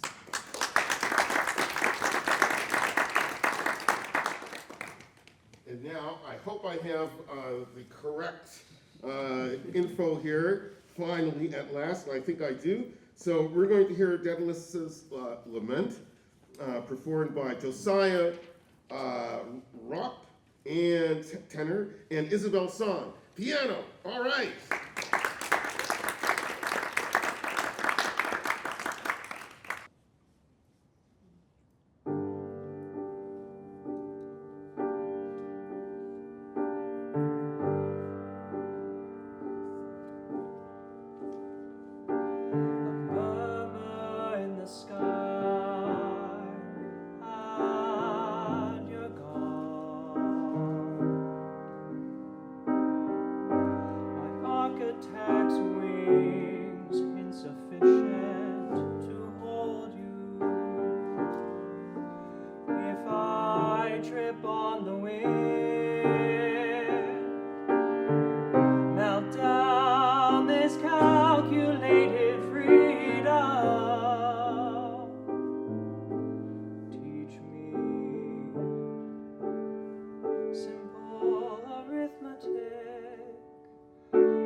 Trip on the wind, melt down this calculated freedom. Teach me simple arithmetic. Take me beyond this island I have become.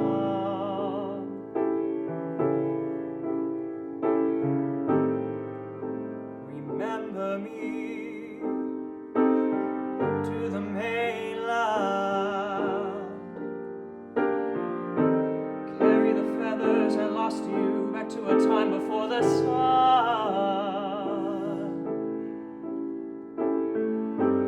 Show me again how to love the air. A murmur in the sky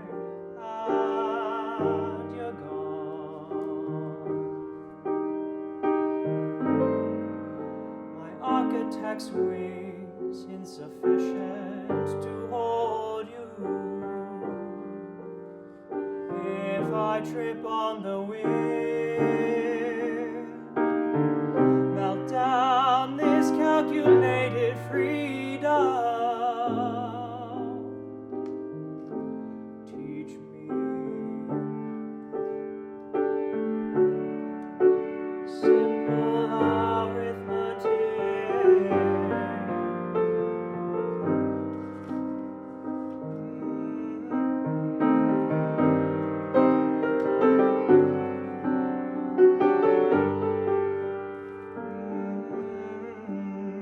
If I trip on the wind,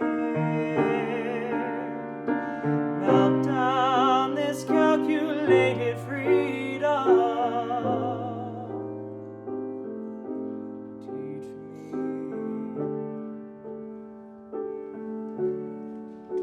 simple arithmetic.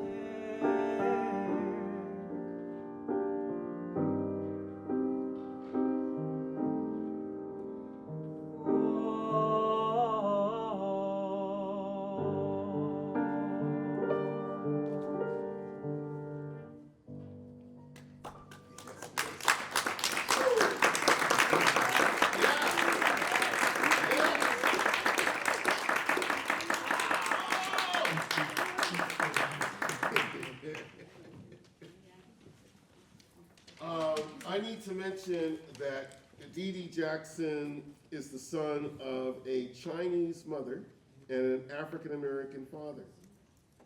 And I mention that because, again, I love the fact that this project brings together what some people might think of as being unlikely couplings or pairings.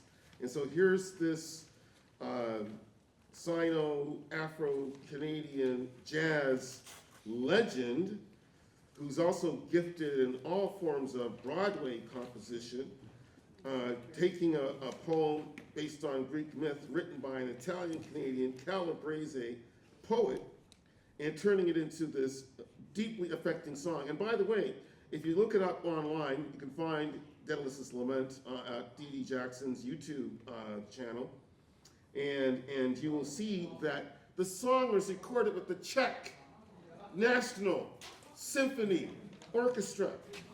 For crying out loud, the Czech National Symphony Orchestra, strings all over the place, for crying out loud. And Dee Dee is singing. That's another amazing thing about this project, is that the composers have started to sing. That's amazing, right? Anyway, we are getting down to the very end of our program, and so it is incumbent upon me to once again welcome Choucri Zemokhol to come to the podium to recite this poem, which is brand new. And at the same time, I need to point out that the composer of the poem, who turned it into a song, Holly Arsenault,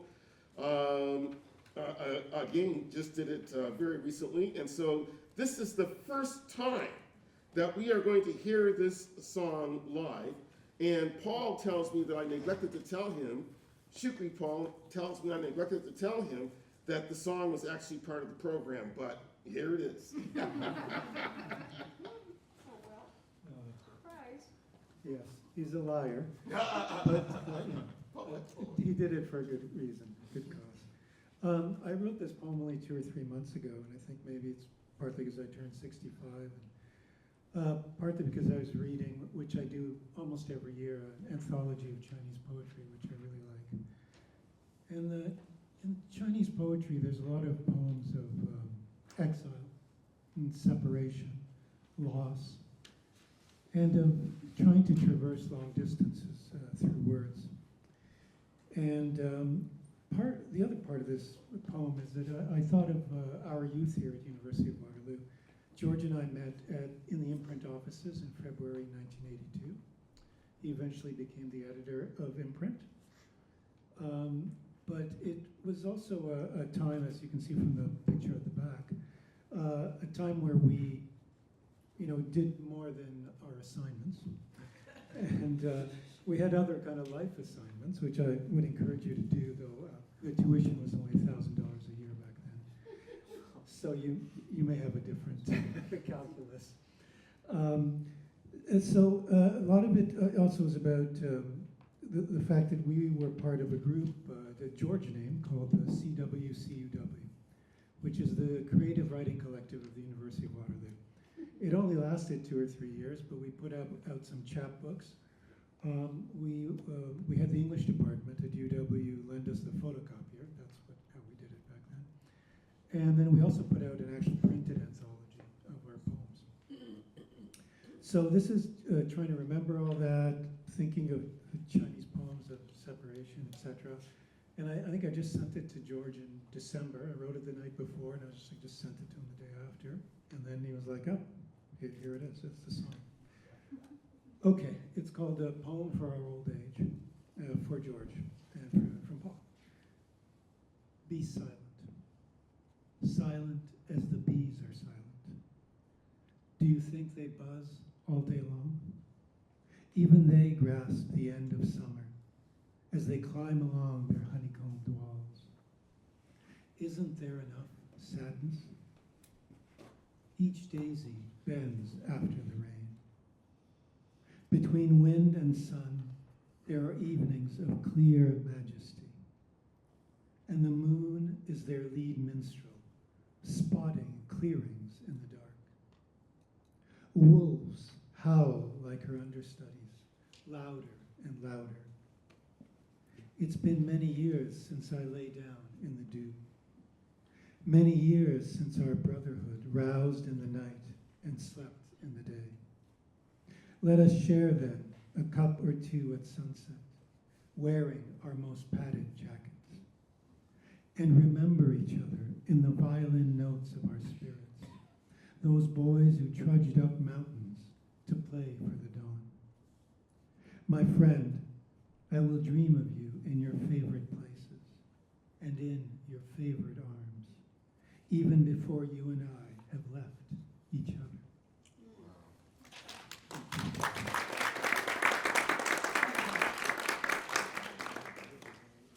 And to debut this song, to give it its first public airing, we have Drew. All right, thank you, Drew Arson and Ian Vanderberg. All right.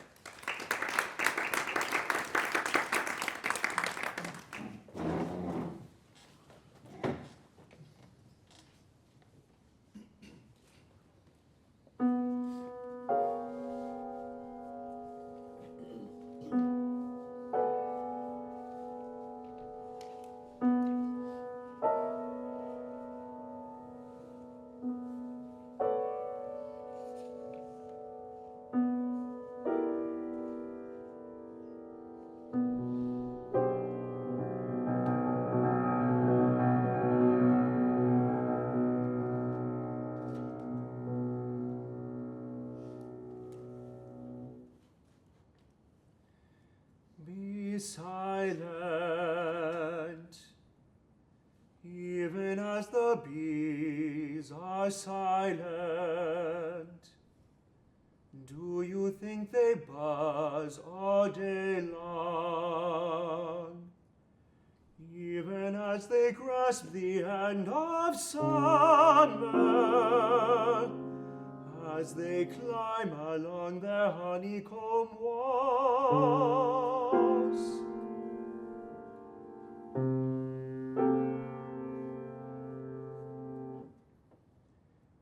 Isn't there enough sadness? Each daisy bends after the rain. Between wind and sun, there are evenings of pure majesty.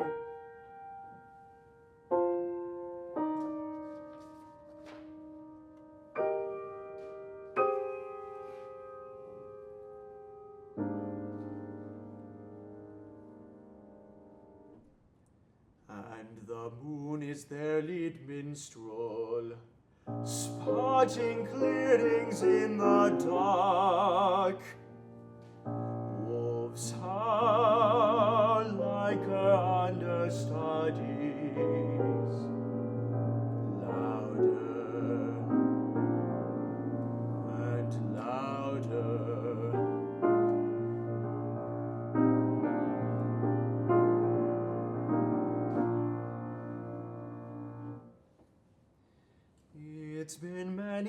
years since I lay down in the dew. Many years since our brotherhood roused in the night.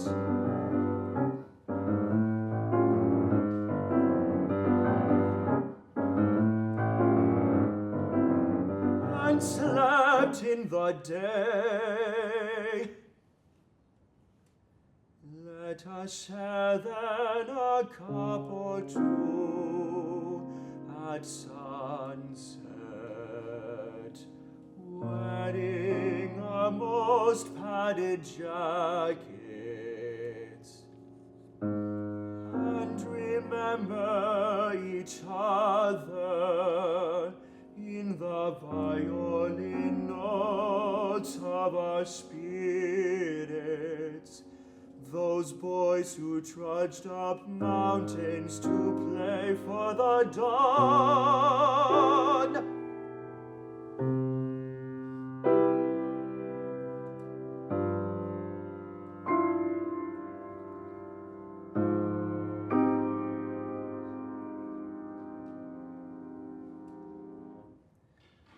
My friend, I will dream of you in your favorite places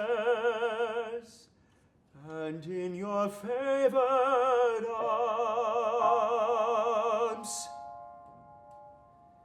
Even before you and I have left each other.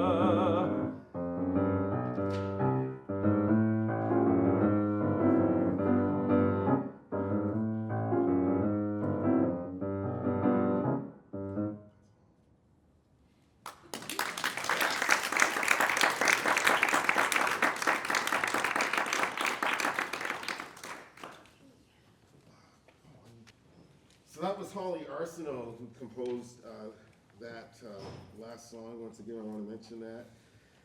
The Acadian jazz pianist. And for this program, the song compositions, she has actually branched out into, like, as far as I'm concerned, classical stylings in her piano playing.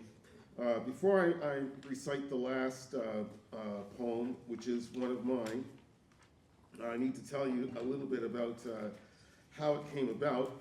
There was the great African-Canadian, Bayesian-Canadian writer Elliott Clarke, who wrote a fantastic short story in the style of Dylan Thomas, in the style of James Joyce, a whole lot of wordplay, and a very difficult short story to try to understand. I read it closely 5, 6, 7, 8, 9 times. I even rewrote it myself as a short story to try to figure how did he do what he did.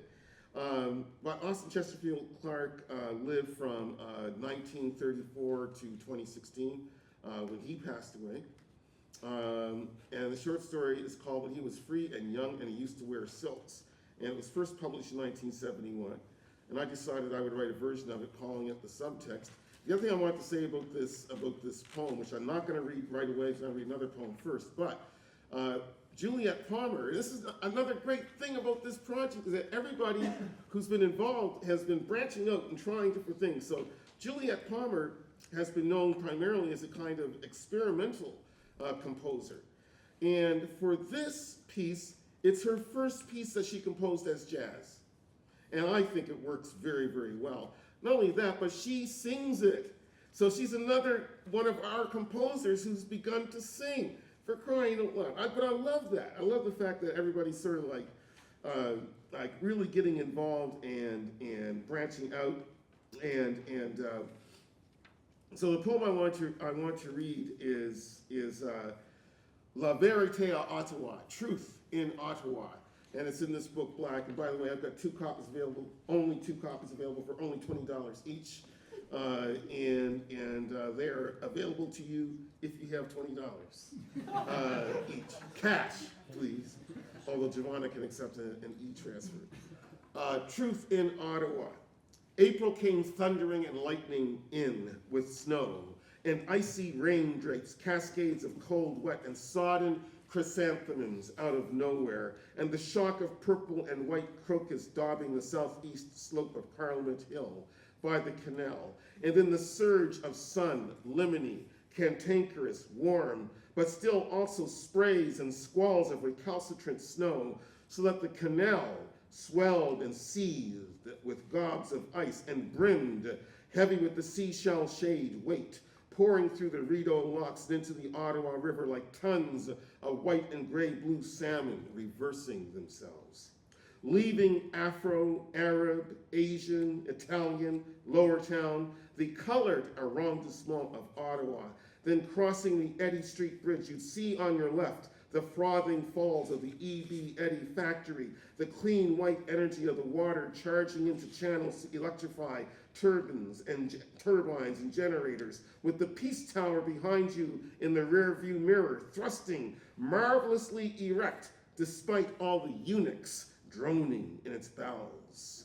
Here you refluxed an acidic love that seeped into all the sutures and silences of the marriage and corrupted it, while Arctic cold axed your face, and the spindly trees before the Chateau Laurier put on stalactites and daggers.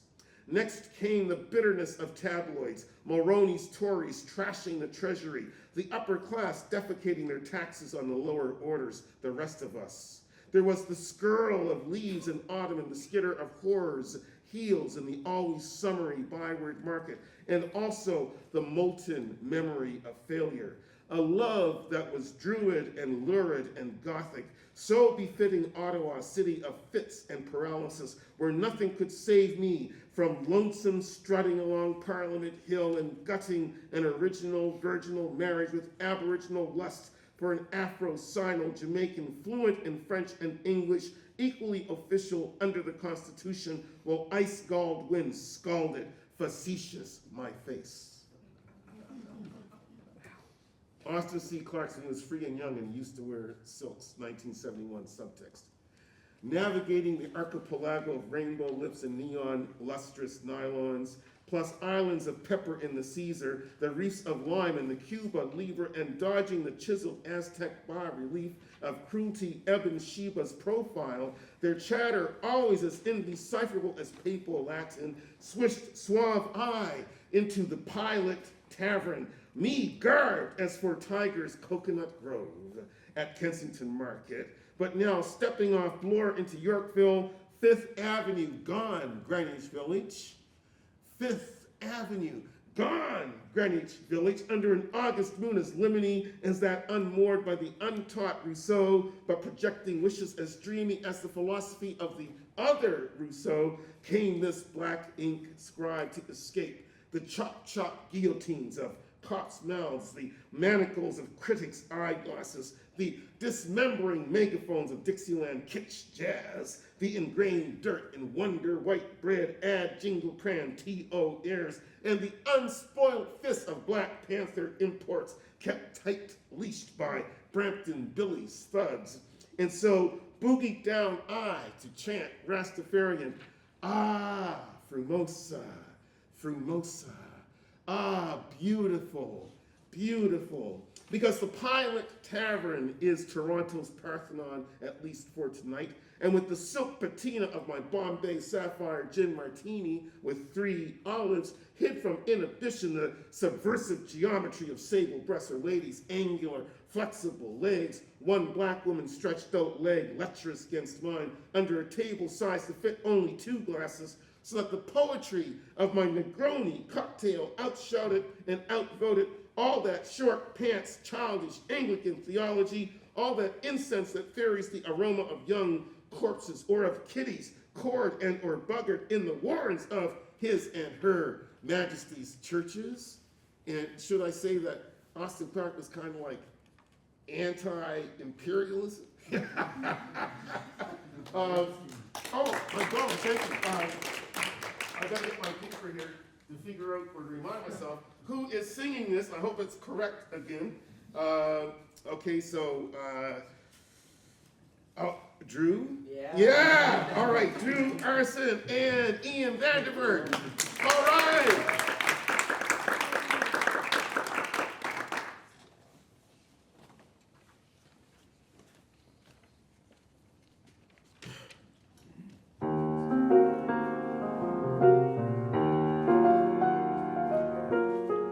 Navigating the archipelago of rainbow lips of neon lustrous islands,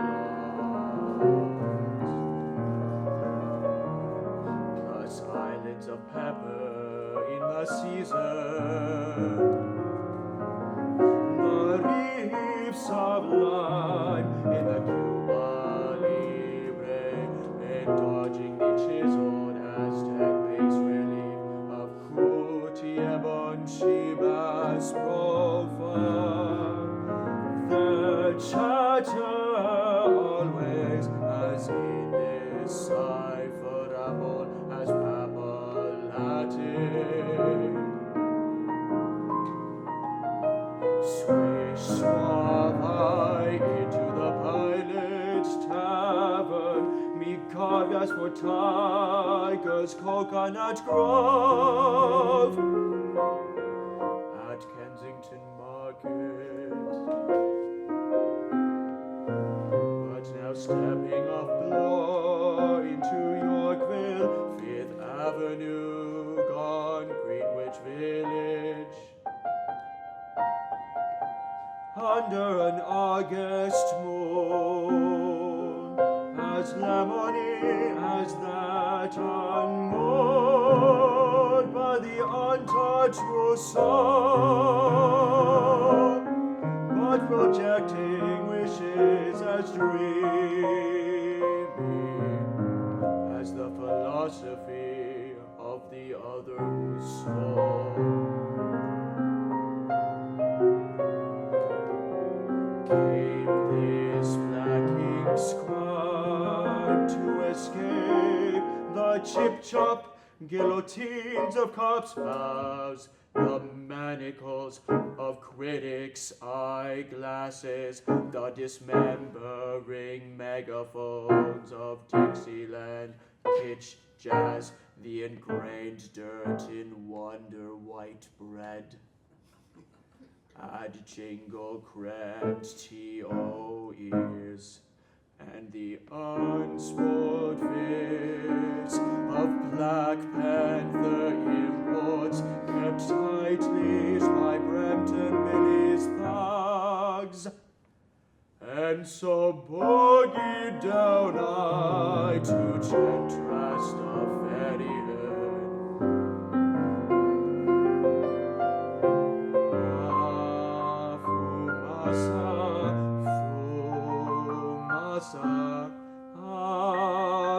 Beautiful, beautiful, because the Pilot's Tavern is Toronto's Pantheon, at least for tonight, and the silk patina of my Bombay Sapphire Gin Martini, with 3 olives hid from inhibition.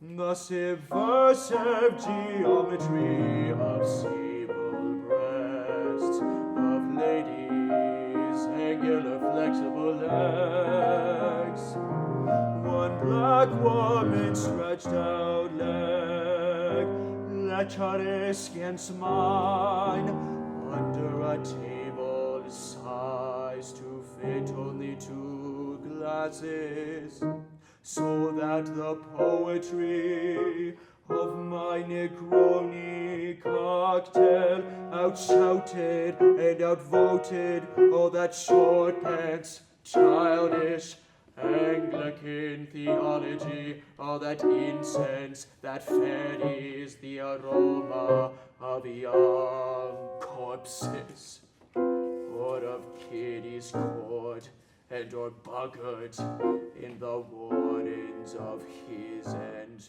her Majesty's churches.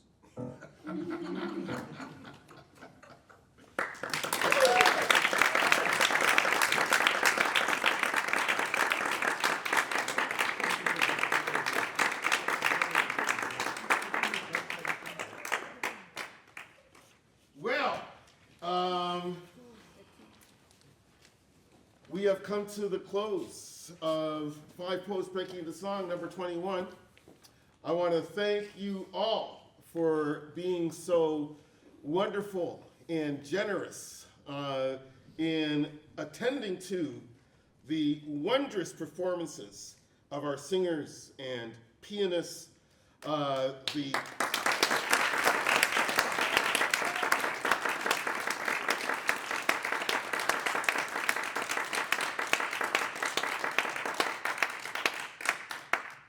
you have made the material live and live forever in our memories.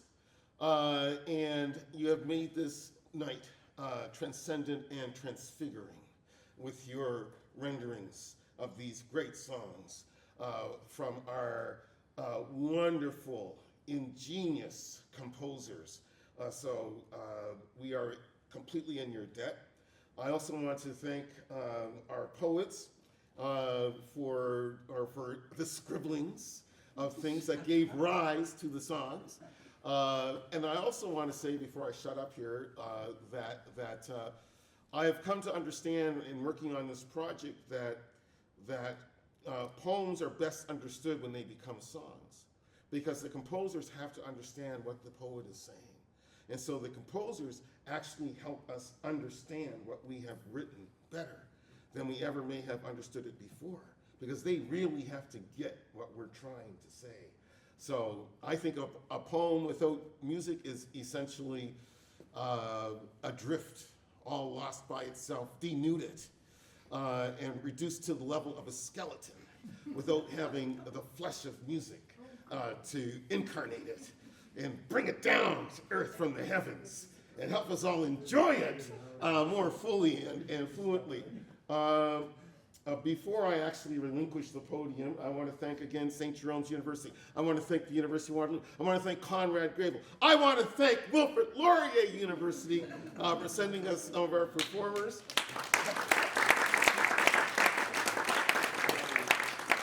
And Sarah Tomey and Veronica Austin and Tristan Connolly and Lamise. I was just about to mention Lamise Ethari for putting all this together and inviting us so warmly to be here. And so that's it. We can now rest and retire and relax.